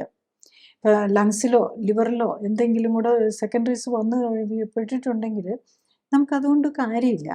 അപ്പോൾ അതുകൊണ്ട് സർജറി ചെയ്യുന്നതിന് മുമ്പ് നമ്മൾ ഡെഫിനറ്റ്ലി കീമോതെറാപ്പിയോ റേഡിയേഷനോ എന്ത് ചെയ്യുന്നതിന് മുമ്പാണെങ്കിലും ക്യാൻസർ ആണെന്ന് പ്രൂവ് ചെയ്തിട്ടുണ്ട്, റീസണബിൾ സസ്പിഷൻ വന്നിട്ടുണ്ട്, അതിന് വേണ്ടിയിട്ട് നമ്മുടെ അവയവത്തെ എടുത്തു കളയുന്നതിന് മുമ്പ് ബയോപ്സി ആണെങ്കിൽ ഒരു ലോക്കൽ എക്സിഷൻ വെച്ച് ബയോപ്സി ആണെങ്കിൽ അതിന് ഈവൻ ഒരു FNAC കഴിഞ്ഞപ്പോൾ തന്നെ ഇത് ക്യാൻസർ സസ്പിഷൻ വന്നിട്ടുണ്ടെങ്കിൽ ഫസ്റ്റ് ചെയ്യേണ്ടത് ഒരു പെറ്റ് സ്കാനാണ്. ഇപ്പം വെസ്റ്റേൺ കൺട്രീസിലൊക്കെ അതിനൊക്കെ ഭയങ്കര കോസ്റ്റാണ്. പക്ഷേ നമുക്ക് ഭാഗ്യത്തിന് ഇന്ത്യയിൽ അതൊരു 15 to 25,000 ഇത് പെറ്റ് സ്കാനും ചെയ്യാൻ പറ്റും. എത്ര ഇപ്പോൾ ഓരോ ലാബിൻ്റെയും ഓരോ സെൻറ്റേഴ്സിൻ്റെയും അനുസരിച്ച് റേറ്റ് വ്യത്യാസം വരും. പക്ഷേ ഇന്ത്യയിൽ അതിനൊരു 15 to 25,000 ഉള്ളൂ എവിടെയാണെങ്കിലും. അതേസമയത്ത് പുറം രാജ്യങ്ങളിൽ ഇപ്പോൾ അമേരിക്കയിലൊക്കെ ആണെങ്കിൽ അതിനൊരു ഇത് ചെയ്യണമെന്നുണ്ടെങ്കിൽ 3 lakhs to 10 lakhs വരെ വരും. അപ്പോൾ അത് വെച്ച് നോക്കുമ്പോൾ നമ്മൾ ലക്കിയാണ്, നമുക്ക് ഈസി ആയിട്ട് കറക്റ്റായിട്ട് ഡയഗ്നോസ് ചെയ്യാൻ പറ്റും. അപ്പം അതാണ് നമ്മൾ ഈ ക്യാൻസർ സർജറിക്ക് പോകുന്നതിൻ്റെ മുമ്പ് കേരളത്തിൽ ഇപ്പോൾ ഇഷ്ടംപോലെ സെൻറ്റേഴ്സ് ഉണ്ട് പെറ്റ് സ്കാൻ ചെയ്യുന്നത്. അത് മനസ്സിലാക്കിയിട്ട് എന്താണ് നമ്മുടെ സ്റ്റാറ്റസ് എന്ന് അറിഞ്ഞിട്ട് മാത്രമേ പോകാൻ പാടുള്ളൂ. ക്യാൻസറിന് നമ്മൾ സർജറിയാണ് ഫസ്റ്റ് ലൈനായിട്ട്. പക്ഷേ നമ്മൾ ഒരു ഓപ്പറബിൾ അല്ല, അതായത് സ്റ്റേജ് കൂടിപ്പോയി. അപ്പം ചെസ്റ്റ് വാളിലേക്ക്, അപ്പോൾ ബ്രസ്റ്റ് ക്യാൻസറാണ് ചെസ്റ്റ് വാളിലേക്ക് വന്നു, അതിനെ ഓപ്പറേറ്റ് ചെയ്യാൻ അല്ലെങ്കിൽ ഒത്തിരി വലിപ്പമുണ്ട്. അങ്ങനെ വരുമ്പം ഏത് ക്യാൻസറിനാണേലും ഓപ്പറബിൾ അല്ലാത്ത സ്റ്റേജിൽ അതിൻ്റെ സൈസ് കുറയ്ക്കാൻ വേണ്ടിയിട്ടാണ് കീമോതെറാപ്പി എടുക്കുന്നത്. ഈ കീമോതെറാപ്പി എന്ന് പറഞ്ഞു കഴിഞ്ഞാൽ എന്താ? ശരിക്കും ഞാൻ നേരത്തെ പറഞ്ഞല്ലോ, നമ്മളുടെ സെല്ലിൻ്റെ ഡിവൈഡ് ചെയ്യുന്നതിൻ്റെ ഒരു മിനിറ്റ് ഒരു മാസം കൊണ്ട് ഡിവൈഡ് ചെയ്യുന്നതിന് പകരം ഒരു സെക്കൻഡിൽ തന്നെ അതിൻ്റെ ഡിവിഷൻ അങ്ങ് ഫാസ്റ്റായി പോവുകയാണ്. അങ്ങനെയാണ് കൂടുതൽ ക്യാൻസർ വന്ന് അക്യുമുലേറ്റ് ചെയ്യുന്നത്. പിന്നെ ആ സെല്ലിൻ്റെ ആ ഇൻറ്റഗ്രിറ്റി പോകും. അതുകൊണ്ട് ബ്രസ്റ്റിലിരിക്കേണ്ട സെല്ല് ബ്രെയിനിലേക്കും പോകും. അപ്പോൾ അതിങ്ങനെ ലൂസായി പോകും. അതുകൊണ്ട് അത് എങ്ങോട്ട് വേണേലും പോകുന്ന ഒരു സ്റ്റേജ് എത്തുകയാണ് ചെയ്യുന്നത്. ഒരു പ്രിമിറ്റീവ് സ്റ്റേജിലേക്ക് ആ സെല്ലുകൾ പോവുകയാണ്. ഫാസ്റ്റ് ഡിവൈഡിങ് ആവും, അതിന് ലൂസായി പോകും, അതിനെ സ്പ്രെഡ് ചെയ്യാനുള്ള ചാൻസ് വരുന്നത് അതുകൊണ്ടാണ്. അപ്പം ഈ കീമോതെറാപ്പി എടുക്കുമ്പം നമ്മൾ എന്താ ചെയ്യുന്നതെന്ന് വെച്ചാൽ എല്ലാ കീമോതെറാപ്പിറ്റിക് ഏജൻസും തന്നെ പ്രത്യേകിച്ച് സൈസ് കുറയ്ക്കാനായിട്ട് എടുക്കുന്നതൊക്കെ ആൻറ്റി മെറ്റബോളൈറ്റാണ്. ആൻറ്റി മെറ്റബോളൈറ്റ് എന്ന് പറഞ്ഞാൽ നമ്മുടെ സെല്ലിൻ്റെ ഡിവൈഡ് ചെയ്യാനുള്ള കപ്പാസിറ്റി കുറയ്ക്കുക. അപ്പം അതിനെ അങ്ങ് ബ്ലോക്ക് ചെയ്യാനാണ് നോക്കുന്നത്. അപ്പം നമ്മളുടെ ഒരു ഡാമേജ് ചെയ്ത സെല്ലിന് പുതിയതുണ്ടാക്കി വെക്കാനുള്ള ആ കഴിവും കൂടെ അങ്ങ് നഷ്ടപ്പെട്ടു പോകും. അപ്പോൾ അതുകൊണ്ടാണ് കീമോതെറാപ്പി എടുക്കുന്നവർക്കൊക്കെ ഇൻഫെക്ഷനൊക്കെ വരാനും, ഇൻഫെക്ഷൻ വന്നു കഴിഞ്ഞാൽ കൂടിപ്പോകാനും ചാൻസ്. അതുപോലെ നമ്മളുടെ ഏറ്റവും ഫാസ്റ്റ് ഡിവൈഡിങ് സെൽസാണ് നമ്മുടെ ഹെയർ ഫോളിക്കിളും അതുപോലെ നമ്മുടെ ബോൺ മാരോയും. ബോൺ മാരോയിലാണല്ലോ ഈ വെളുത്ത രക്താണുക്കളെയൊക്കെ ഉണ്ടാക്കുന്നത്. അപ്പോൾ അവരാണ് ഏറ്റവും ഫാസ്റ്റായിട്ട് ഡിവൈഡ് ചെയ്യുന്നത്. അപ്പോൾ ഈ ഫാസ്റ്റ് ഡിവൈഡിങ്, അതുപോലെ ഇൻറ്റസ്റ്റൈനൽ ആൻഡ് ലങ് മ്യൂക്കോസ, നമ്മുടെ ലൈനിങ് ഉണ്ടല്ലോ വയറിൻ്റെയൊക്കെ, അവരൊക്കെയാണ് വളരെ ഫാസ്റ്റായിട്ട് ഡിവൈഡ് ചെയ്യുന്നത്. അതിനെയെല്ലാം ബ്ലോക്ക് ചെയ്യും. അതുകൊണ്ടാണ് ഈ മരുന്നുകൾ എടുക്കുന്നവർക്ക് പലവിധ ഈ മുടി പോവുക, ബോൺ മാരോ ഡിപ്രഷൻ വന്ന് ബ്ലഡ് കൗണ്ട് കുറഞ്ഞു പോയി ഇൻഫെക്ഷൻ വരിക, ഈവൻ ബ്ലഡ് കൗണ്ട് തീരെ കുറഞ്ഞു പോയി ബ്ലീഡിങ് വരിക, അതുപോലെ വയറിൻ്റെ ഇതെല്ലാം പോയി ഛർദിൽ, ലൂസ് മോഷൻ, ഒന്നും ഭക്ഷണം കഴിക്കാൻ മേലാതാവുക, ഇതെല്ലാം ഈ മരുന്നിൻ്റെ സൈഡ് എഫക്റ്റ് കൊണ്ടാണ് വരുന്നത്. അപ്പം അതിൻ്റെ കൂടെ മിക്കവാറും ശ്രദ്ധിച്ചിട്ടുണ്ടാവും, ഒരു മരുന്നല്ല, കീമോതെറാപ്പി ഒരു കോഴ്സായിട്ടാണ് 3-4 മരുന്നുകൾ ഒന്നിച്ചാണ്. അതിനകത്ത് ചിലപ്പോൾ സ്റ്റിറോയിഡ് ഉണ്ടാകും, ഇമ്മ്യൂണോ സപ്രസൻസും കൂടെ തരും. കാരണം ഈ സെല്ലുകളെയൊക്കെ അങ്ങ് ഡാമേജ് ഇത് ചെയ്യുകയാണല്ലോ. അപ്പം നമുക്ക് ഒരു റിയാക്ഷൻ പോലെ ബോഡിക്ക് വരും. അപ്പോൾ അതിനെ കുറയ്ക്കാൻ വേണ്ടിയിട്ട് സ്റ്റിറോയിഡ് പോലെയുള്ള മരുന്നും, അപ്പോൾ സ്റ്റിറോയിഡും ഇമ്മ്യൂണോ ഡെഫിഷ്യൻസി ഉണ്ടാക്കും. അപ്പം വളരെ ടോക്സിക് ആയിട്ടുള്ള മരുന്നുകളാണ് നമ്മൾ ക്യാൻസറിന് ഉപയോഗിക്കുന്നത്. അതുകൊണ്ടാണ് ഇത്രയധികം സൈഡ് എഫക്റ്റ് വരുന്നത്. അപ്പം കീമോതെറാപ്പി ചിലപ്പം ഇത് ട്യൂമറിൻ്റെ സൈസ് കുറച്ച് വെച്ചിട്ട് സർജറി ചെയ്യും, അല്ലെങ്കിൽ സർജറി കഴിഞ്ഞിട്ട് കീമോതെറാപ്പി എടുക്കും. അതെന്തിനാന്ന് ചോദിച്ചു കഴിഞ്ഞാൽ വേറെ എവിടെയെങ്കിലും ഒക്കെ ഇപ്പോൾ ഈ കാണാത്ത സെല്ലുകൾ എല്ലാം ബോഡിയിലേക്കൊക്കെ പോയിട്ടുണ്ടെങ്കിൽ അതിനെ പിടിക്കാം എന്നുള്ള പ്രതീക്ഷയിലാണ് കീമോതെറാപ്പി ആൻറ്റിമെറ്റബോളൈറ്റ്സ് ഒക്കെ എടുക്കുന്നത്. പിന്നെ ഉള്ളത് റേഡിയേഷനാണ്. സർജറി ചെയ്യും, അത് കഴിഞ്ഞ് വെച്ചിട്ട് കീമോതെറാപ്പി, അല്ലെങ്കിൽ അത് കഴിഞ്ഞിട്ട് റേഡിയേഷൻ എടുക്കും, അത് കഴിഞ്ഞ് കീമോതെറാപ്പി. പിന്നെ ഈ കീമോതെറാപ്പിയുടെ കോഴ്സ് ഇങ്ങനെ റിപ്പീറ്റ് ചെയ്തുകൊണ്ടിരിക്കും. പിന്നെ റിപ്പീറ്റായിട്ട് എന്തെങ്കിലും വന്നാൽ വീണ്ടും റേഡിയേഷൻ എടുക്കുക. ഇതാണ്. അപ്പോൾ റേഡിയേഷൻ എന്താ ചെയ്യുന്നതെന്ന് ചോദിച്ചാൽ, ഇപ്പോൾ ബ്രസ്റ്റിൻ്റെ കാര്യത്തിലാണെങ്കിൽ അവിടെ ഇനി എന്തെങ്കിലും സെല്ലുകൾ മിച്ചമുണ്ടെങ്കിൽ അതിനെ റേഡിയേറ്റ് ചെയ്ത് നശിപ്പിക്കാമെന്നുള്ളത്. അപ്പം നമ്മളൊരു കാര്യം ഓർക്കണം, നമ്മുടെ നോർമൽ സെല്ലിനും ഈ റേഡിയേഷൻ എഫക്റ്റ് ചെയ്യും. പിന്നെ ഈ റേഡിയേഷൻ നമ്മുടെ ക്യാൻസർ സാധ്യത തന്നെ വർദ്ധിപ്പിക്കും. നമുക്ക് ലങ് ക്യാൻസറോ അല്ലെങ്കിൽ ആ റേഡിയേഷൻ വന്ന ഭാഗത്തെ ടിഷ്യൂസ് എല്ലാം നശിക്കും. അപ്പം അതുപോലെ അവിടുത്തെ മസിൽ, ചെസ്റ്റ് വാളിൽ, റിബ് ഒക്കെ മസിൽസ് ഡാമേജ് ചെയ്യുക. ഇവൻ ഇതാ ഉള്ളിലേക്ക് പോകും, നമ്മുടെ ലങ്സിനും ഹാർട്ടിനും ഒക്കെ അതിൻ്റെ ഡാമേജ് വരുന്നുണ്ട്. അതും കൂടെ നമ്മൾ മനസ്സിലാക്കണം. നമ്മൾ കണ്ണടച്ച് ഇതിനെക്കുറിച്ചൊന്നും മനസ്സിലാക്കാതെ നമ്മൾ പോയിട്ട് കാര്യമില്ല. ഇതെല്ലാം മനസ്സിലാക്കിയിട്ട് വേണം നമ്മൾ ഈ ട്രീറ്റ്മെൻറ്റൊക്കെ. അല്ലെങ്കിൽ അതിൻ്റെ സൈഡ് എഫക്റ്റ് കൊണ്ട് ഡോക്ടറെ കുറ്റം പറഞ്ഞിട്ട് ഹോസ്പിറ്റലിനെ കുറ്റം പറഞ്ഞിട്ട് കാര്യമില്ല. ഇതെല്ലാം ഇതിൻ്റെ കൂടെ ഉള്ളതാണ്. ഇപ്പോൾ ഡോക്ടേഴ്സിന് ഒരു പ്രോട്ടോക്കോളുകളുണ്ട്. അപ്പോൾ അത് മിക്കവാറും ഈ ഇങ്ങനെ ഡ്രഗ് മാനുഫാക്ചറിങ് കമ്പനീസും ഓങ്കോളജിസ്റ്റും ഒക്കെ കൂടി സെറ്റ് ചെയ്തിരിക്കുന്ന ചില പ്രോട്ടോക്കോളുകളാണ്. ആ പ്രോട്ടോക്കോൾ അനുസരിച്ച് മാത്രമേ ഡോക്ടേഴ്സിന് വർക്ക് ചെയ്യാൻ പറ്റുള്ളൂ. അല്ലെങ്കിൽ പിന്നെ അവർ എന്തെങ്കിലും കേസും ഇപ്പോൾ ഇതൊക്കെ വന്നു കഴിയുമ്പോൾ അവർ ആൻസർ പറയേണ്ടി വരും. അതുകൊണ്ട് ഫോളോ എല്ലാ ഹോസ്പിറ്റൽസും ഏതെങ്കിലും പ്രോട്ടോക്കോൾ ഫോളോ ചെയ്തുകൊണ്ടായിരിക്കും ഇത് ചെയ്യുന്നത്. അല്ലാതെ ഒരു ഡോക്ടർ, ഒരു ഓങ്കോളജിസ്റ്റ് ആളുടെ ഇഷ്ടത്തിന് അല്ല മരുന്നുകൾ കൊടുക്കുന്നത്. അവർക്ക് പറ്റില്ല. അങ്ങനെ ചെയ്തു കഴിഞ്ഞ് കഴിഞ്ഞാൽ അവനവൻ്റെ സേഫ്റ്റിയാണല്ലോ എല്ലാവരും ആദ്യം നോക്കുക.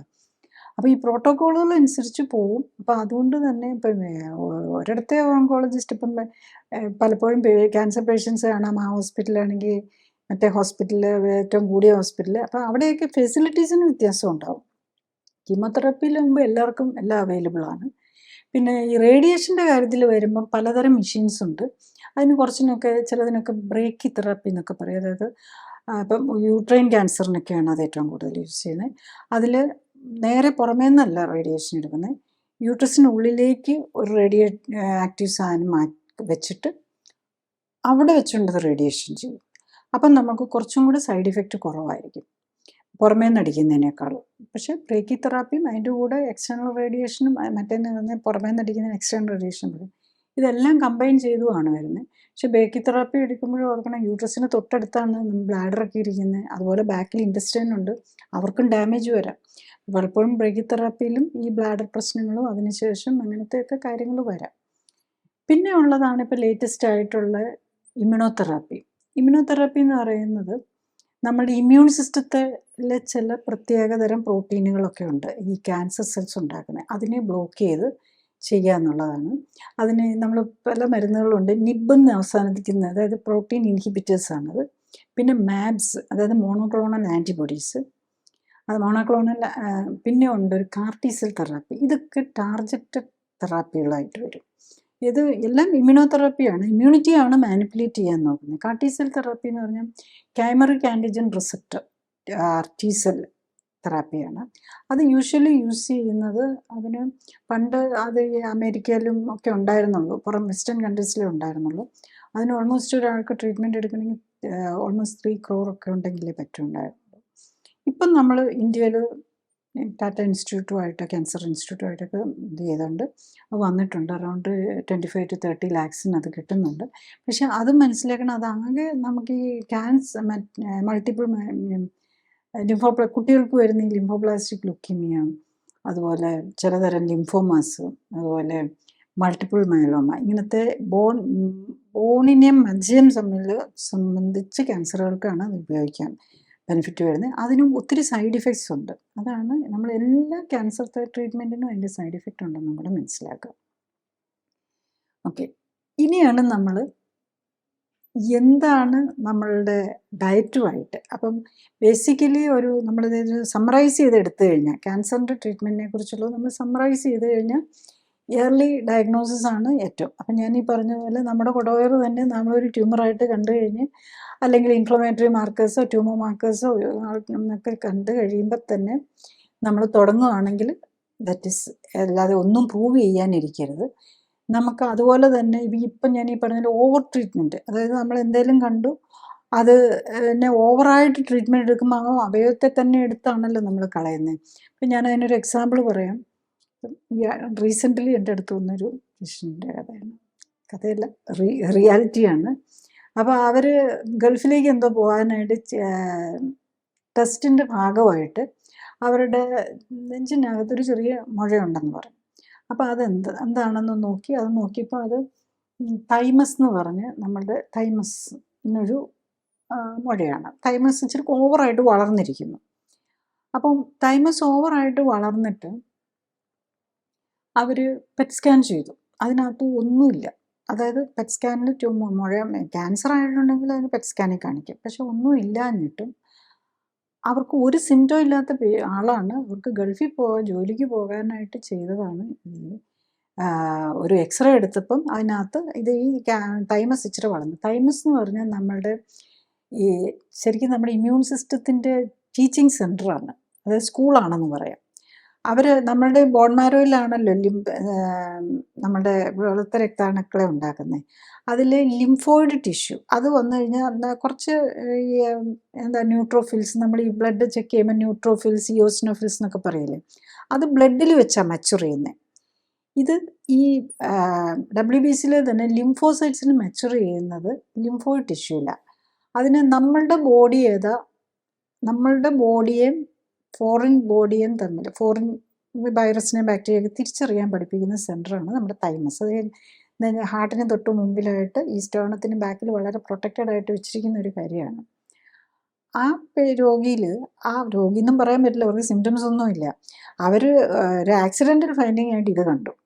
അത് കഴിഞ്ഞപ്പം പെറ്റ് സ്കാൻ ചെയ്തിട്ട് അത് നെഗറ്റീവാണ്. പക്ഷെ എന്നാലും അവർ തൊറാക്കോട്ടമി, നമ്മൾ ഈ ഹാർട്ടിൻ്റെയൊക്കെ ഉണ്ട്, ഈ സ്റ്റേണം എന്ന് പറഞ്ഞ് ഈ ബോൺ മുറിച്ച് ചെയ്യുന്നതാണ്, എന്നാലേ നമുക്ക് ഇതിലേക്ക് പോകാൻ പറ്റുള്ളൂ. ഇത് ചെയ്ത് ആ തൈമസിനെ എടുത്തു കളഞ്ഞു. അത് കഴിഞ്ഞിട്ട് ഇപ്പം അവർ എൻ്റെ അടുത്ത് വരുമ്പോൾ അവരോട് പറഞ്ഞേക്കുകയാണ് ഇനി റേഡിയേഷനും കൂടെ എടുക്കണമെന്ന്. അപ്പോൾ ഈ തൈമസിനെ എടുത്തു കളഞ്ഞതിൻ്റെ റിപ്പോർട്ടിൽ പോലും തൈമിക് ഹൈപ്പർപ്ലേസിയ ഉള്ളൂ. തൈമസ് ഇച്ചിരി ഓവറായിട്ട് വളർന്നിരിക്കുന്നു, അത്രയേ ഉള്ളൂ. അപ്പോൾ നമുക്കറിയാമല്ലോ, അപ്പം പല്ലുവേദന വരികയാണെങ്കിൽ, പല്ലിന് കേടുണ്ടെങ്കിൽ നമ്മളുടെ ചിലപ്പം ഈ കഴുത്തിലെ ലിംഫ് നോഡ്സ് ഏതായാലും വളർന്നിരിക്കും, കുറച്ചും കൂടി മുഴ പോലെ കാണാം. ഈവൻ തലയിൽ പേനുള്ള പിള്ളേർക്ക് ചിലപ്പം തലയുടെ ഈ പെടലിയുടെ അവിടെ ചില ലിംഫ് നോഡ്സ് വളരും. അതുപോലെ കാലിലൊരു മുറിവ് വന്നു കഴിഞ്ഞ് കഴിഞ്ഞാൽ അവിടെ ഒരു ഇൻഫ്ലമേഷൻ വന്നു. അപ്പോൾ അതിനൊരു ഓവർ ആക്റ്റീവായി. അപ്പം ആ കാര്യത്തിന് വേണ്ടി നമ്മൾ തൈമിക് ഹൈപ്പർപ്ലേസിയയ്ക്ക് വേണ്ടി തൈമസും എടുത്തു കളഞ്ഞ് ഇനി അവിടെ റേഡിയേഷൻ എടുക്കുകയാണ്. അപ്പോൾ റേഡിയേഷൻ എടുക്കുമ്പം അവർക്കും പേഷ്യൻറ്റിനും രോഗിക്കും അറിയാമല്ലോ, വേറെ റേഡിയേഷനെ കുറിച്ച് അവർക്കും അറിയാം. ഒരു മെഡിക്കൽ ഫീൽഡ് എന്തോ ആണെന്നോ ആരോ ഉണ്ടെന്ന് തോന്നുന്നു. അപ്പം അവിടെ നേരെ താഴെയല്ലേ ഹാർട്ടും ലങ്സും ഒക്കെ ഇരിക്കുന്നത്. അപ്പോൾ അതിനും ആ റേഡിയേഷൻ ബാധിക്കുകയല്ലേ. ഇതാണ് അവരുടെ ഡൗട്ട്. അപ്പം അതിൻ്റെ ആവശ്യമുണ്ടോ എന്നുള്ളതാണ്. അപ്പം ബേസിക്കലി നമ്മൾ ഈ റേഡിയേഷൻ കൊടുക്കുന്ന ഏതെങ്കിലും ക്യാൻസർ സെല്ലിന് പിടിക്കാനല്ലേ. ഇപ്പം നമ്മൾ ശത്രു ഉണ്ടെങ്കിലല്ലേ അതിൻ്റെ വെടിവെക്കുകയല്ല പീരെങ്കിൽ. വെറുതെ ഒരു ബിൽഡിങ്ങിനകത്ത് ആരും ഇല്ലാതെ അതിനെ അറ്റാക്ക് ചെയ്ത് കഴിഞ്ഞ് കഴിഞ്ഞാൽ നമ്മളുടെ ഒരു വീടാണ്, നമ്മളുടെ ബോഡിയുടെ ഇതാണല്ലോ നമ്മളുടെ ഇത്. അപ്പോൾ അതിനകത്ത് ശത്രു ഉണ്ടെങ്കിലല്ലേ നമ്മൾ വെടിവെച്ചിട്ട് കാര്യമുള്ളൂ. ഓർ വീടിനകത്തോ അല്ലെ ഒരു ബിൽഡിങ്ങിനകത്തോ ശത്രു ഉണ്ടെങ്കിലല്ലേ ഉള്ളൂ. പക്ഷേ ഇല്ലെങ്കിലും വെടിവെച്ച് കഴിഞ്ഞാൽ അതിന് ഡാമേജ് സംഭവിക്കും. അത് നമ്മളുടെ ബോഡിക്കാണ് സംഭവിക്കുന്നത്. ഇപ്പോൾ ഒരുതരം അറ്റാക്കാണല്ലോ ചെയ്യുന്നത് റേഡിയേഷൻ വെച്ചിട്ട്. അപ്പം ഞാൻ ഇതൊരു എക്സാമ്പിൾ പറയാം. എന്നൊരു ഓവർ ട്രീറ്റ്മെൻറ്റിൻ്റെ ഒരു എക്സാമ്പിളാണ് ഞാൻ ഈ പറഞ്ഞത്. അതുപോലെ എൻ്റെ എക്സ്പീരിയൻസിൽ നമ്മൾ കാണുന്നതനുസരിച്ച് ഓവർ ട്രീറ്റ്മെൻറ്റ് ഒത്തിരി വരുന്നുണ്ട്. അപ്പോൾ അതിനെക്കുറിച്ചും കൂടെ നമ്മൾ രോഗികളും കൂടെ അവെയറായിരിക്കണം. അപ്പോൾ ഈ പേഷ്യൻ്റെ ഹസ്ബൻഡും പറയായിരുന്നു, ലേഡി, അവരുടെ ഹസ്ബൻഡും പറയായിരുന്നു, ഡോക്ടർ ഈ ഒരു പ്രോട്ടോക്കോൾ പറഞ്ഞ് അതനുസരിച്ചാണ് ഞങ്ങളെ കാണിച്ചു തന്നു, ഇനിയിപ്പോൾ ഇത് വേണമെന്ന് കൂടെയാണ് പറഞ്ഞിരിക്കുന്നത്. അപ്പോൾ പക്ഷേ ഞാൻ ഇതനുസരിച്ച് നമ്മൾ ഒരു തൈമസ്, ഒരു ഹൈപ്പർപ്ലേസിയ ഉള്ളൂ, ക്യാൻസറും ഇല്ല, അതിനകത്ത് എടുത്തും കളഞ്ഞു, അതിനകത്തും ഹോൾ ടിഷ്യൂ അസസ് ചെയ്തു, അതിനകത്തും ഇല്ല, ഇനി റേഡിയേഷനും കൂടെ ചെയ്യുന്നു. അതായത് ഹോൾ എല്ലാ പാരാമീറ്റേഴ്സ്, എല്ലാ ട്രീറ്റ്മെൻറ്റ് മൊഡാലിറ്റീസും ഒരാളിൽ തന്നെ എല്ലാം സേഫ്റ്റി ഓറിയൻറ്റഡ് ആയിട്ട് നമ്മൾ ചെയ്യുകയാണ് ചെയ്യുന്നത്. പലപ്പോഴും അത് റേഡിയേഷൻ നമ്മുടെ ക്യാൻസർ സാധ്യത തന്നെ വർദ്ധിപ്പിക്കും എന്നുള്ളത് മറക്കരുത്. റേഡിയേഷൻ അതും കൂടെ നമ്മൾ ഓരോരുത്തരും മനസ്സിലാക്കിയേ ഈ ട്രീറ്റ്മെൻറ്റിലേക്ക് പോവുള്ളൂ. ശരിയായിരിക്കും, പ്രോട്ടോക്കോൾ ഉണ്ടാകും. ഒരു ഹോസ്പിറ്റലിൽ ഫോളോ ചെയ്യുന്ന പ്രോട്ടോക്കോൾ അതായിരിക്കും. അവർക്ക് ആ പ്രോട്ടോക്കോൾ അനുസരിച്ചാണ് പോകുന്നതെങ്കിൽ അവർക്കത് ചെയ്യാം. പക്ഷേ ബോഡി അവനവൻ്റെതാണ്, അതും കൂടെ മനസ്സിലാക്കണം. നെക്സ്റ്റ് നമ്മൾ ഡയറ്റിലേക്ക് വന്നു കഴിഞ്ഞ് കഴിഞ്ഞാൽ, ക്യാൻസർ പേഷ്യൻസിൻ്റെ ഡയറ്റ് എന്ന് പറഞ്ഞു കഴിഞ്ഞാൽ പ്രാക്ടിക്കലി ഏറ്റവും പ്രധാനമായിട്ട് ചെയ്യേണ്ടത് നമ്മൾ കാർബോഹൈഡ്രേറ്റ് കട്ട് ചെയ്യുക എന്നുള്ള. ഞാൻ പറഞ്ഞല്ലോ, കാർബോഹൈഡ്രേറ്റ് മാറി ഗ്ലൂക്കോസാണ് ആകുന്നത്. ഗ്ലൂക്കോസ് ശരീരത്തിൽ കിട്ടാതെ വരികയാണെങ്കിൽ നമുക്ക് ക്യാൻസർ സെല്ലിനെ ക്യാൻസർ കോശങ്ങളെ സ്റ്റാർവ് ചെയ്യുക, അവർക്ക് പട്ടിണിക്കിടുക. അതാണല്ലോ ഏറ്റവും എളുപ്പമുള്ള മാർഗം. അവർക്ക് ഭക്ഷണം കൊടുക്കാതിരിക്കുക. നമുക്കൊരു ശത്രു ഉണ്ടെങ്കിൽ, നമ്മളുടെ വീടിനകത്ത് ശത്രു കയറി ഇരിക്കുകയാണെങ്കിൽ അതിനകത്തേക്കുള്ള വെള്ളവും കറണ്ടും ഭക്ഷണവും കട്ട് ചെയ്ത് കഴിഞ്ഞാൽ അതിനെ അങ്ങ് സീൽ ചെയ്ത് കഴിഞ്ഞ് പിന്നെ അവർക്ക് ഒന്നെങ്കിൽ അവർ പുറത്തു വരണം, അല്ലെങ്കിൽ അവർ അതിനകത്ത് കിടന്ന് മരിക്കും. അതാണല്ലോ സംഭവിക്കുന്നത്. അപ്പം ബേസിക്കലി അതേസമയത്ത് നമ്മളുടെ സെല്ലുകൾ നോർമലായിട്ടുള്ളവർക്ക് നമ്മൾ ഗ്ലൂക്കോസ് ഇല്ലാതെയും ജീവിക്കാൻ പറ്റും. അതിൽ അവർക്ക് ഫാറ്റ് വെച്ച് നമ്മുടെ ബോഡി മിക്കവാറും ക്യാൻസർ പേഷ്യൻസ് എല്ലാം ഓവർ ഫാറ്റ് ആയിരിക്കും. അപ്പം ഫാറ്റ് യൂസ് ചെയ്യുക, ഫാറ്റ് നമുക്ക് കൊടുക്കാം. നമ്മുടെ തേങ്ങയ്ക്കകത്തൊക്കെ തേങ്ങയും വെളിച്ചെണ്ണയും ഒക്കെ ഫാറ്റാണല്ലോ. അതൊക്കെ ഒരു എനർജി യൂട്ടിലൈസേഷന് വേണ്ടിയിട്ട് ഉപയോഗിക്കാവുന്നതാണ്. അണ്ടർ വെയ്റ്റ് ആയിട്ടുള്ള ഒരു ഡയബറ്റിക് പേഷ്യൻ്റ് ആണെങ്കിൽ, ക്യാൻസർ പേഷ്യൻ്റ് ആണെങ്കിലും അവർക്ക് നമുക്ക് വെയിറ്റ് തീരെ കുറവുള്ളവർ, അവരുടെ ബോഡിയിൽ സ്റ്റോർഡ് ഫാറ്റൊന്നും ഇല്ലെങ്കിൽ കാർബോഹൈഡ്രേറ്റിന് പകരം നമുക്ക് ഫാറ്റ് യൂസ് ചെയ്യാം. പക്ഷേ ഇതൊക്കെ യൂസ് ചെയ്യണമെങ്കിൽ നമുക്ക് ന്യൂട്രീഷൻ എല്ലാം കിട്ടണം. അതായത് വൈറ്റമിൻസും മിനറൽസും അത്യാവശ്യം പ്രോട്ടീനും കിട്ടണം. അപ്പം അത് കൊടുക്കുക എന്നുള്ളതാണ് നമ്മൾ ചെയ്യേണ്ടത്.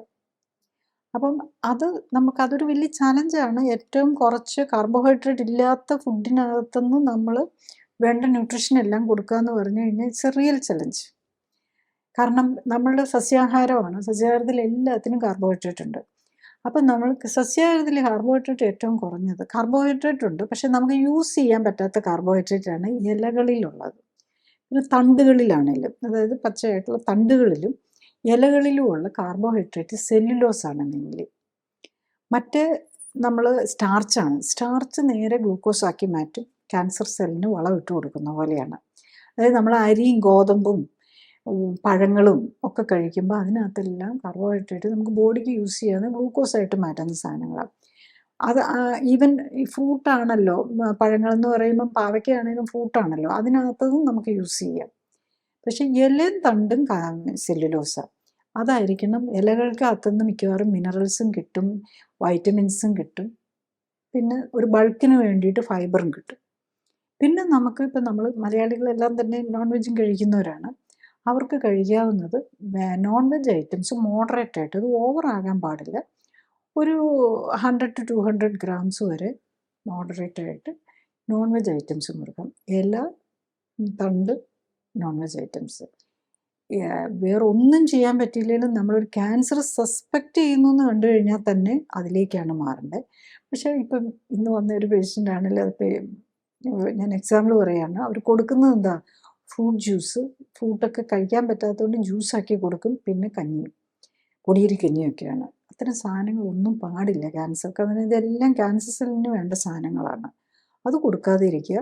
പിന്നെ ഓയിൽ, തേങ്ങയാവാം. മറ്റേ ഓവർ വെയിറ്റ് ഒന്നും ഇല്ലെങ്കിൽ ഈ ഇലക്കറികൾ എടുത്തിട്ട് തേങ്ങയിട്ട് തോരൻ പോലെ വയ്ക്കുകയോ അല്ലെങ്കിൽ ഒരു സൂപ്പ് പോലെ ആക്കുകയോ കഴിച്ചാൽ മതി. പിന്നെ ഓവർ വെയിറ്റ് ഉണ്ടെങ്കിൽ അത് കുറയ്ക്കുക. ലോ നോർമൽ BMIയിലേക്ക് വരിക. അത്യാവശ്യം എക്സസൈസ് ചെയ്യുകയും ചെയ്യുക. അതായത് നമ്മളെ കൊണ്ട് പറ്റുന്ന പോലെ ഫ്ലോർ എക്സസൈസ് പോലെയുള്ളത്, ഇപ്പം നമുക്ക് അഫോർഡബിൾ ആയിട്ടുള്ളവരോ അറിയാവുന്നവരാണെങ്കിൽ സ്വിമ്മിങ് ഒക്കെ പോലെയുള്ളത് നല്ലതാണ്. പിന്നെ സൂര്യപ്രകാശത്തിൽ നമ്മളുടെ സ്കിന്നിൽ സൂര്യപ്രകാശം തട്ടുമ്പോൾ നമ്മളുടെ ഇമ്മ്യൂണിറ്റി ഇമ്പ്രൂവ്ഡ് ആവും. അപ്പോൾ അതുകൊണ്ട് കുറച്ച് നേരം, ഒരു 1 or 2 hours നമ്മൾ സൂര്യപ്രകാശത്തിൽ സ്കിൻ എക്സ്പോസ്ഡ് ആകണം. എല്ലാം കവർ ചെയ്ത് നമ്മൾ പർദ്ദയൊന്നും ഇട്ട് പോയിരുന്നിട്ട് കാര്യമില്ല. മിനിമം ഡ്രസ്സിൽ നമ്മൾ മാക്സിമം സൂര്യപ്രകാശം ഒരു പ്രൈവറ്റ് ഏരിയയിൽ നമ്മൾ എടുക്കാൻ നോക്കുക. ഈ ഇല, തണ്ട്, നോൺ വെജ് ഐറ്റംസ്, മുട്ടയോ ഫിഷോ മീറ്റോ പോലെയുള്ളത് യൂസ് ചെയ്യാം. പിന്നെ വെജിറ്റേറിയൻസ് എന്ത് ചെയ്യും എന്നുള്ളൊരു ചോദ്യം വരും.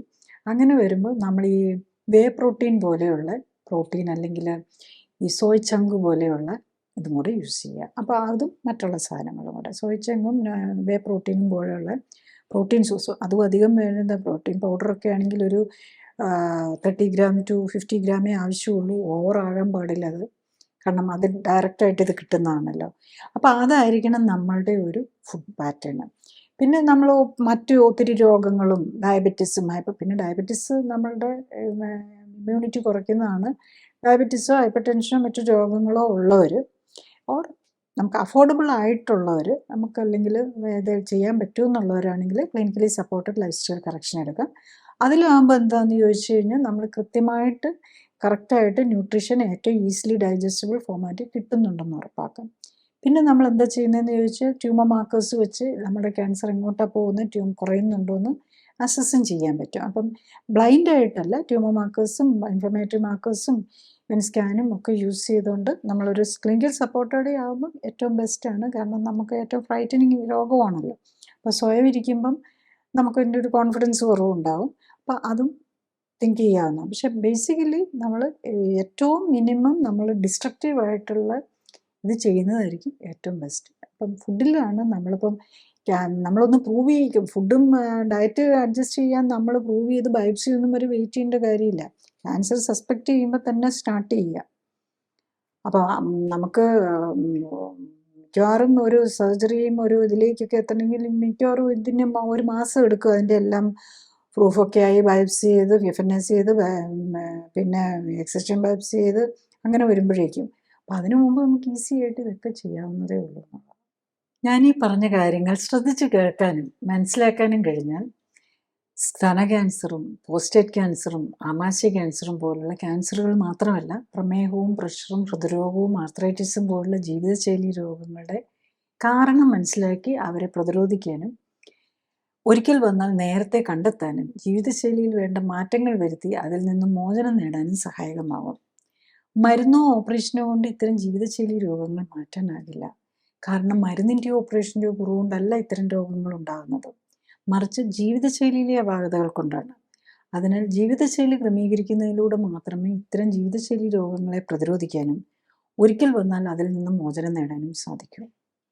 അടുത്തത്, ആരോഗ്യകാര്യങ്ങളെക്കുറിച്ച് സംസാരിക്കുന്ന വ്യക്തിയുടെ ശാസ്ത്രീയ അടിത്തറ വിലയിരുത്തേണ്ടതുണ്ട് എന്നതാണ്. ഞാൻ ഡോക്ടർ ജോളി തോംസൺ 1981 ബാച്ചിൽ കോട്ടയം മെഡിക്കൽ കോളേജിൽ നിന്നും MBBSും തുടർന്ന് തിരുവനന്തപുരം മെഡിക്കൽ കോളേജിൽ നിന്ന് MDയും റീപ്രൊഡക്റ്റീവ് മെഡിസിനും സർജറിയിലും സ്പെഷ്യൽ ട്രെയിനിങ്ങുകൾക്കും ശേഷം ഗവൺമെൻറ് സർവീസിൽ ചേർന്നു. 97-ൽ റിസൈൻ ചെയ്ത ശേഷം എറണാകുളത്ത് തേവരയിൽ ലൈഫ് കെയർ സെൻ്ററിൽ മരുന്നുകളും ശസ്ത്രക്രിയകളും ഒഴിവാക്കി ക്ലിനിക്കൽ സപ്പോർട്ടോടെയുള്ള ജീവിതശൈലി ക്രമീകരണത്തിലൂടെ ജീവിതശൈലിയുമായി ബന്ധപ്പെട്ട രോഗങ്ങൾ തടയുന്നതിലും ചികിത്സിച്ചു മാറ്റുന്നതിനും ഊന്നൽ നൽകുന്നു. മോഡേൺ മെഡിസിനിൽ ഉപയോഗിക്കുന്ന മരുന്നുകളും ഓപ്പറേഷനുകളും ഫിസിയോതെറാപ്പിയും ഇമ്മ്യൂണിറ്റിയെ എങ്ങനെ സ്വാധീനിക്കുന്നു എന്നതിനെക്കുറിച്ച് പഠനങ്ങൾ നടത്തി. ഈ പഠനങ്ങളുടെ വെളിച്ചത്തിൽ ഇമ്മ്യൂണിറ്റിയെ ഉത്തേജിപ്പിക്കാനുള്ള പോഷക മിശ്രിതങ്ങളും ഓക്സിഫ്ലെക്സ് എന്ന പ്രത്യേക വ്യായാമ രീതിയും ഡെവലപ്പ് ചെയ്തു. ഈ പോഷക മിശ്രിതങ്ങളുടെയും ഓക്സിഫ്ലെക്സ് വ്യായാമത്തിൻ്റെയും സഹായത്തോടെ കോശങ്ങളെ ശാക്തീകരിച്ച് രോഗമുക്തിയെ സഹായിക്കാനും ആരോഗ്യം ഉത്തമമാക്കാനും നിലനിർത്താനും സഹായിക്കുന്ന സെൽ ആക്ടിവേഷൻ എന്ന നൂതന ചികിത്സാ രീതിയും ഡെവലപ്പ് ചെയ്തു. അടുത്തതായി, എന്താണ് ക്ലിനിക്കലി സൂപ്പർവൈസ്ഡ് ആൻഡ് സപ്പോർട്ടഡ് ജീവിതശൈലി ക്രമീകരണം എന്നതാണ്. ക്ലിനിക്കലി സൂപ്പർവൈസ്ഡ് ജീവിതശൈലി ക്രമീകരണത്തിൽ ശരീരഘടനയും ശരീരത്തിലെ കൊഴുപ്പിൻ്റെ അളവും കണ്ടെത്തുകയും ഒപ്പം തന്നെ ഉത്തമ ശരീരഘടന എന്തായിരിക്കണമെന്ന് കണ്ടെത്തുകയുമാണ് ആദ്യഘട്ടം. രണ്ടാമതായി, രക്തപരിശോധനകൾ നടത്തി ഹൃദയം, രക്തക്കുഴലുകൾ, ലിവർ, കിഡ്നി തുടങ്ങിയ അവയവങ്ങളുടെ ആരോഗ്യസ്ഥിതിയും ഇമ്മ്യൂൺ സ്റ്റാറ്റസും ഹോർമോണുകളുടെയും പോഷകങ്ങളുടെയും ലെവലും ശരീരത്തിന് ചേരുന്ന ഭക്ഷ്യവസ്തുക്കൾ ഏതൊക്കെയെന്ന് മനസ്സിലാക്കാൻ ശ്രമിക്കുകയുമാണ്. മൂന്നാമതായി, ഉത്തമ ശരീരഘടന എത്താനായി വേണ്ട ജീവിതശൈലി ക്രമീകരണങ്ങളാണ്. രോഗിയുടെ പ്രത്യേകതകൾ അനുസരിച്ച് ഉത്തമ ന്യൂട്രീഷനും വ്യായാമവും നൽകുന്നതിനൊപ്പം ശരീരത്തിലെത്തുന്ന വിഷാംശം കുറയ്ക്കാനുമാണ് ഇതിൽ ശ്രമിക്കുന്നത്. ശരീരകോശങ്ങൾക്ക് പ്രവർത്തിക്കാൻ ഉത്തമമായ സാഹചര്യം ഒരുക്കുന്നതിലൂടെ ജീവനാധാരമായ മെറ്റബോളിക് അഥവാ രാസപ്രവർത്തനങ്ങളുടെ സമതുലിതാവസ്ഥ വീണ്ടെടുക്കുകയും നിലനിർത്തുകയുമാണ് ലക്ഷ്യം. ജീവിതശൈലി ക്രമീകരണത്തിലൂടെ രക്തയോട്ടവും മെറ്റബോളിക് പ്രവർത്തനങ്ങളും ഹോർമോൺ ബാലൻസും ഇമ്മ്യൂണിറ്റിയും ശരീരഘടനയും ഉത്തമമാക്കാനും നിലനിർത്താനും കഴിഞ്ഞാൽ ഒട്ടുമിക്ക ജീവിതശൈലി രോഗങ്ങളെയും പ്രതിരോധിക്കാനാകും. മാത്രമല്ല വർഷങ്ങളായി മരുന്ന് കഴിക്കുന്നവർക്ക് പോലും രോഗം മൂർച്ഛിച്ച് അവയവങ്ങൾ തീരെ നശിക്കുന്നതിന് മുമ്പെങ്കിലും കേടായ ശരീരകോശങ്ങളുടെ പുനർനിർമ്മിതിക്ക് ആവശ്യമായ പോഷകങ്ങൾ നൽകാനും വിഷാംശം ശരീരത്തിൽ നിന്ന് തടയാനും ശരീരകോശങ്ങളെല്ലാം ഉത്തേജിപ്പിക്കാൻ ഉതകുന്ന വ്യായാമത്തിലൂടെ എല്ലാ ശരീരകോശങ്ങൾക്കും വേണ്ട രക്തയോട്ടം ലഭിക്കുന്നു എന്ന് ഉറപ്പാക്കാനും വേണ്ട ജീവിതശൈലി ക്രമീകരണത്തിന് തയ്യാറായാൽ പ്രമേഹവും പ്രഷറും ഹൃദ്രോഗവും അലർജിയും ആസ്മയും ആർത്രൈറ്റിസും ക്യാൻസറും പോലുള്ള ഒട്ടുമിക്ക ജീവിതശൈലി രോഗങ്ങളിൽ നിന്നും അവയ്ക്കായി കഴിക്കുന്ന മരുന്നുകളിൽ നിന്നും വേണ്ടിവരാവുന്ന ഓപ്പറേഷനുകളിൽ നിന്നും ഒക്കെ മോചനം നേടാനും കഴിയുന്നതേ ഉള്ളൂ. ഈ ക്യാൻസർ പേഷ്യൻറ്റിന് clinically supported life style correction കൊണ്ട് എന്താണ് ബെനിഫിറ്റ് എന്ന് ചോദിച്ചു കഴിഞ്ഞാൽ നമ്മൾ പല രീതിയിലുള്ള പേഷ്യൻസിനെ കാണാറുണ്ട്. അപ്പം അതിൽ ഒന്നെന്ന് പറഞ്ഞാൽ ഏറ്റവും കൂടുതൽ നമുക്ക് കാണുന്നത് വെരി സ്ലോ ഗ്രോയിങ് ആണല്ലോ പ്രോസ്റ്റേറ്റ് ക്യാൻസർ. അപ്പോൾ അതിൽ PSA കൂടി സ്കാനിൽ ബിനൈൻ പ്രോസ്റ്റേറ്റിക് ഹൈപ്പർപ്ലേസിയ ഉണ്ട്, പ്രോസ്റ്റേറ്റ് വളരുന്നുണ്ട്, അതുപോലെ തന്നെ PSA കൂടിയിരിക്കുന്ന പേഷ്യൻസാണ്. അപ്പോൾ അതിൽ ഞാൻ കണ്ടിരിക്കുന്നത് എന്താണെന്ന് ചോദിച്ചു കഴിഞ്ഞാൽ കറക്റ്റായിട്ട് ചെയ്യുന്ന പേഷ്യൻസിന് അവർ മിക്കവാറും ഇത് മാത്രമായിരിക്കില്ല, അവർ ഡയബറ്റീസും ഹൈപ്പർ ടെൻഷനും കുറേ മരുന്നുകൾ ഹാർട്ടിനും ഒക്കെ മരുന്ന് എടുക്കുന്നവരായിരിക്കും. PSA നമ്മൾ എവറി വീക്ക് നമ്മൾ നോക്കിക്കൊണ്ടിരിക്കും. മിക്കവാറും ഇതിൻ്റെ മന്ത് ഓർ 2 അത് എത്രയായിരുന്നു തുടങ്ങിയതെന്നനുസരിച്ച് എല്ലാവരുടെയും PSA മാറുന്നുണ്ട്, കുറഞ്ഞു വന്ന് നോർമൽ ആകുന്നുണ്ട്. അതുപോലെ ഏറ്റവും കൂടുതൽ പിന്നെ കാണുന്നത് CA 125 കൂടിയിരിക്കുന്ന പേഷ്യൻസാണ്. അവർ നമ്മൾ അത് പലപ്പോഴും ഈ ഒവേറിയൻ ക്യാൻസറിൻ്റെയും യൂട്രൈൻ ക്യാൻസറിൻ്റെയും ഇതാണ്. ഇപ്പോൾ ക്യാൻസർ ഒന്നും പ്രൂവ് ചെയ്തിട്ടില്ലെങ്കിലും അതുപോലെ ചില പേഷ്യൻസ് ഉണ്ട്, നമ്മൾ ഫുൾ ചെക്കപ്പ് ചെയ്യുമ്പം എനിക്ക് എല്ലാം അറിയണം, ക്യാൻസറിൻ്റെ അറിയണം, അപ്പോൾ ട്യൂമർ മാർക്കേഴ്സും കൂടെ നോക്കും. അപ്പോൾ എന്താ അങ്ങനെ ചോദിക്കാൻ കാരണം, ഇപ്പം ഞാൻ പല പേഷ്യൻസും പറയുന്നുണ്ട്, ഞാൻ നേരത്തെ സ്മോക്കിംഗ് ഒക്കെ ഇപ്പം നിർത്തി, പക്ഷേ ഇനി സ്മോക്കിംഗ് നിർത്തിയാലും ലങ് ക്യാൻസർ വരുമെന്നാണല്ലോ പറയുന്നത്. അപ്പോൾ അങ്ങനെ എന്തെങ്കിലും പോസിബിലിറ്റി ഉണ്ടോ എന്നറിയാനാണ്. അല്ലെങ്കിൽ ഇൻറ്റസ്റ്റൈനൽ പ്രോബ്ലംസ് ഉണ്ട്, അല്ലെങ്കിൽ വീട്ടിൽ അച്ഛന് അല്ലെ അമ്മയ്ക്ക് കോളൻ ക്യാൻസർ വന്നിട്ടുണ്ട്, അപ്പോൾ ഇങ്ങനത്തെ ഒക്കെ കാര്യം എനിക്കറിയണം. പലരും ക്യാൻസർ വെച്ചാൽ മരിച്ചിരിക്കുന്നത്. അപ്പോൾ അറിയണമെന്ന് പറയുന്നത് നമ്മൾ നോക്കുന്നത് എന്താണെന്ന് വെച്ചാൽ ട്യൂമർ മാർക്കേഴ്സാണ്. ഇപ്പോൾ ട്യൂമർ മാർക്കേഴ്സിൽ CA കൂടുതലായിട്ടുള്ളവരും അവരൊന്നും ക്ലിനിക്കലി ക്യാൻസറസ് അല്ല, പക്ഷേ സിഫ്ര 125 സിഫ്ര കൂടിയിരിക്കുന്ന, അതായത് ലങ്സിൻ്റെ ട്യൂമർ മാർക്കർ കൂടിയവർ, കോളൻ ക്യാൻസറിൻ്റെ ട്യൂമർ മാർക്കർ കൂടിയവർ, ഇൻഡസ്റ്റൈൻ ഓവറിൻ്റെയും അല്ലെങ്കിൽ യൂട്രസിൻ്റെയും ആയിട്ടുള്ളത്, അതുപോലെ ഈവൻ ലിവറുമായിട്ട് സംബന്ധിച്ചുള്ള ആൽഫ ഫീറ്റോപ്രോട്ടീൻ കൂടി, ഇങ്ങനെയുള്ളവരെല്ലാം കാണാറുണ്ട്. ഇതെല്ലാം നമ്മളിപ്പം പേഷ്യൻസ് സിംറ്റമാറ്റിക് അല്ലെങ്കിൽ ഒരു ഫർദർ ടെസ്റ്റുകൾ പോലും നടത്താറില്ല. വിതിൻ 1 or 2 മിക്കവാറും പേരുടെയും ഈ മോഡറേറ്റ് ആയിട്ട് നിൽക്കുന്നതൊക്കെ 2 monthsനുള്ളിൽ വിതിൻ എ മന്ത് തന്നെ ട്യൂമർ മാർക്കർ കുറയുന്നുണ്ടെന്നുള്ളതാണ്. പിന്നെ ചില പേഷ്യൻസ് എന്തെങ്കിലും കൂടി നിൽക്കുന്നതാണെങ്കിൽ ഡയബറ്റീസുമായിട്ട് റിലേറ്റഡ് ആണ്. അപ്പോൾ അവർ ചിലരെന്താണെന്ന് വെച്ചാൽ പിന്നെയും കാർബോഹൈഡ്രേറ്റ് എടുത്ത് കഴിക്കും. ഡയബറ്റീസും കൺട്രോൾ ആകുകയില്ല, അത് കഴിക്കരുതെന്ന് പറഞ്ഞു കഴിഞ്ഞാലും അങ്ങനെ വരുന്നവർക്ക് മാത്രം ഇച്ചിരി കൂടെ സമയമെടുക്കും. പക്ഷേ എന്നാലും അവർ നമുക്ക് മോട്ടിവേറ്റ് ചെയ്ത് കാർബോഹൈഡ്രേറ്റിൻ്റെ അളവും കുറച്ച്, യൂഷ്വലി നമ്മൾ ഈ കുറച്ചൊക്കെ ഉള്ളവർക്ക് കാർബോഹൈഡ്രേറ്റ് ടോട്ടലി ഒഴിവാക്കേണ്ടി വരുന്നില്ല, പക്ഷെ കുറച്ചുകൊണ്ട് വന്നാൽ മതിയാവും കംപ്ലീറ്റ്. ഇപ്പം അതേസമയത്ത് 4th സ്റ്റേജ് ക്യാൻസറുകാർ വരാറുണ്ട്. അവരിൽ എല്ലാ ട്രീറ്റ്മെൻറ്റും കഴിഞ്ഞ് കുറേ ഇനി ഒന്നും ചെയ്യാനില്ലാത്ത നിലയിൽ വരുന്ന ഒരു ഗ്രൂപ്പാണ്. അപ്പം കീമോതെറാപ്പി കഴിഞ്ഞ് ചിലരുണ്ട് 4th സ്റ്റേജായി, അതേസമയത്ത് ഇനി ഒത്തിരി ഒന്നും ചെയ്യാൻ പറ്റില്ല എന്ന് പറഞ്ഞ്, അല്ലെങ്കിൽ അവർ very heavy expensive treatment afford ചെയ്യാൻ പറ്റാത്തവർ. പിന്നെ ഉള്ളത് എല്ലാം ചെയ്ത് കഴിഞ്ഞു 4th സ്റ്റേജാണ്, ഇപ്പോഴും ട്യൂമർ മാർക്ക്. ഇപ്പം യൂഷ്വലി നമ്മൾ കാണുന്നത് ഈ ഒവേറിയൻ ട്യൂമർ വന്ന് അത് മാറ്റി പിന്നെ കീമോതെറാപ്പിയും റേഡിയേഷനും ഒക്കെ എടുത്തു, എന്നിട്ടും അതുപോലെ തന്നെ യൂട്രൈൻ ക്യാൻസർ വന്നു, അതിൻ്റെ പിന്നെ സെക്കൻഡറീസ് 4th സ്റ്റേജിലേക്ക് സെക്കൻഡറീസ് വരുന്നവർ. ഇവരുടെയൊക്കെ ട്യൂമർ മാർക്കേഴ്സ് കുറഞ്ഞു വരുന്നുണ്ടെന്ന് മാത്രമല്ല സിംറ്റമാറ്റിക് റിലീഫ്. ചിലർ ഇങ്ങനെ ഈ യൂട്രസിൻ്റെയൊക്കെ ആണെങ്കിൽ 4th സ്റ്റേജായി ബ്ലീഡിങ് ആയിരിക്കും, ഓവറിൽ നിന്നും ഒക്കെ എന്താ ഈ രക്തത്തിലേക്കൊക്കെ സ്പ്രെഡ് ചെയ്ത് ആകെ അവിടെ നിന്ന് ബ്ലീഡിങ് ആകെ. പക്ഷേ യൂഷ്വലി ഇതെല്ലാം ബ്ലീഡിങ്ങും കൺട്രോൾ ചെയ്യാനും പിന്നെ ഫൗൾ സ്മെല്ലിങ് ഡിസ്ചാർജ്, ഇതൊക്കെ ആയിരിക്കും പലരുടെയും സിംറ്റംസ്. ഇതൊക്കെ കുറച്ചുകൊണ്ട് വരാനും പറ്റുന്നുണ്ടെന്നുള്ളതാണ്. പിന്നെ നമ്മൾ വർഷങ്ങളുള്ള ലോങ് ടൈം സ്ഥിതി വന്നു കഴിയുമ്പോഴേ നമുക്ക് ഇത് വരാൻ നമുക്ക് പിന്നെയും തിരിച്ചു വരുമോ എന്നുള്ളത്. തിരിച്ചു വരുന്നതും എല്ലാം ഡിപ്പെൻസ് ഓൺ പിന്നെ അവരെത്ര ഇതൊക്കെ തന്നെ കണ്ടിന്യൂ ചെയ്ത് നോക്കും. അതാണ് ഇതിൽ വരുന്നത്. ഇപ്പോൾ 4th സ്റ്റേജ് ക്യാൻസർ ആയിരുന്ന എല്ലാവരും കഴിഞ്ഞവരുടെ ഇമ്മ്യൂൺ സിസ്റ്റം എല്ലാം പോയിട്ടുണ്ടാവും. അപ്പോൾ ഏറ്റവും നല്ലത് ഈ റേഡിയേഷനും കീമോതെറാപ്പിയും ഒക്കെ മുമ്പ് തന്നെ ക്യാൻസർ ഒരു സസ്പിഷൻ വരുമ്പോൾ തന്നെ നോക്കുക എന്നുള്ളത്. എപ്പോഴും ഏറ്റവും നല്ലത് നമ്മൾ എല്ലാവരും ഇടയ്ക്കൊന്ന് ട്യൂമർ മാർക്കേഴ്സ് നോക്കുക. അപ്പോൾ ആ ഹെൽത്ത് കോൺഷ്യസ് ആകുക. അപ്പം ഇമ്മീഡിയറ്റ്ലി ഫസ്റ്റ് ലൈന് നേരെ പോയി എടുത്തു കളയല്ല. ക്യാൻസർ കണ്ടാലും നമ്മൾ വെപ്രാളം പിടിക്കേണ്ട കാര്യമില്ല. 4th സ്റ്റേജുകാർക്കും ട്യൂമർ മാർക്കേഴ്സ് കുറയും. ട്യൂമർ മാർക്കേഴ്സ് നമ്മുടെ ക്യാൻസറിൻ്റെ ഗ്രോത്ത് കുറയുന്നുണ്ടെന്ന് ഉറപ്പാക്കുന്ന, അത് നെഗറ്റീവ് ആക്കാൻ പറ്റുന്നുണ്ടെങ്കിൽ, ട്യൂമർ മാർക്കേഴ്സ് മാറ്റാൻ പറ്റുന്നുണ്ടെങ്കിൽ ഏത് സ്റ്റേജിലും ഇത് പോസിബിളാണ്. കാരണം ഞാൻ പ്രീ ക്ലിനിക്കലായിട്ട്, അതായത് സിംറ്റംസ് വരുന്നതിന് മുമ്പുള്ളവരെയും 4th സ്റ്റേജായിട്ട് വെരി സിംറ്റമാറ്റിക് ആയിട്ടുള്ളവരെയും കാണാറുണ്ട്. രണ്ടു കൂട്ടർക്കും ഈക്വലി ബെനിഫിറ്റ് കിട്ടുന്നുണ്ടെന്നുള്ളതാണ്. പക്ഷെ പേഷ്യൻ്റ് വില്ലിങ് ആയിരിക്കണം. നമ്മൾ ചോറും ഫ്രൂട്ട്സും അതൊക്കെ ഇതിൽ വീണ് പോയി കഴിഞ്ഞ് കഴിഞ്ഞാൽ വീണ്ടും റെക്കറൻസ് വരും. പിന്നെ ക്യാൻസർ പേഷ്യൻസിൻ്റെ വേറൊരു ഇതും കൂടെ നമ്മൾ കാണുന്നത് എന്താണെന്ന് വെച്ചാൽ ഫാസ്റ്റായിട്ട് വെയിറ്റ് റിഡക്ഷൻ കിട്ടണം എന്നുള്ളതാണ്. ഇപ്പം 10, 20, 25 കിലോ ഒക്കെ ഓവർ വെയിറ്റ് ആയിരിക്കും. അപ്പം ഫാസ്റ്റായിട്ട് അതും കൂടെ കിട്ടിക്കഴിഞ്ഞ് കഴിഞ്ഞാൽ, കാരണം അതിൻ്റെ കൂടെ അവർ കാർബോഹൈഡ്രേറ്റ് ഒക്കെ കഴിച്ചുകൊണ്ടിരിക്കുക. അപ്പോൾ 3 months സ്ട്രിക്റ്റായിട്ട് നോക്കാൻ വില്ലിങ് ആണെങ്കിൽ മിക്കവാറും ഏത് ക്യാൻസറിനാണെങ്കിലും വളരെ നല്ല റിസൾട്ട് കിട്ടിക്കാൻ പറ്റും എന്നുള്ളതാണ്. അപ്പോൾ അതിനകത്ത് വേണ്ടത് ഈ ഗ്ലൂക്കോസ് ക്യാൻസർ സെല്ലിന് വേണ്ട ഭക്ഷണം കൊടുക്കരുത്. നമുക്ക് അല്ലാത്ത സെല്ലിന് വേണ്ടത് നമുക്ക് മാനിപ്പുലേറ്റ് ചെയ്ത് കൊടുക്കുക. അതാണ് ഏറ്റവും സിമ്പിളായിട്ടുള്ള മാർഗം. നമുക്ക് ബോഡിക്ക് ഒരു ഹാമും വരുന്നില്ല. ഉള്ളി തിങ് നമ്മൾ നമ്മളുടെ ആ ജീവിതശൈലി ഒന്ന് മാറ്റണം. കുറച്ച് എക്സസൈസ് ചെയ്യണം. ജസ്റ്റ് ബെഡിൽ കിടന്ന് ചെയ്യുന്ന എക്സസൈസ് മതി. ഈവൻ വീക്കായിട്ടുള്ള ആൾക്കാർക്കും ചെയ്യാൻ പറ്റുന്നേ ഉള്ളൂ. അത് ചെയ്യുക. ഫുഡ് കൺട്രോൾ ചെയ്യുക. അത് ലൈഫ് ലോങ് ഒന്നും നോക്കേണ്ട കാര്യം വരുന്നില്ല.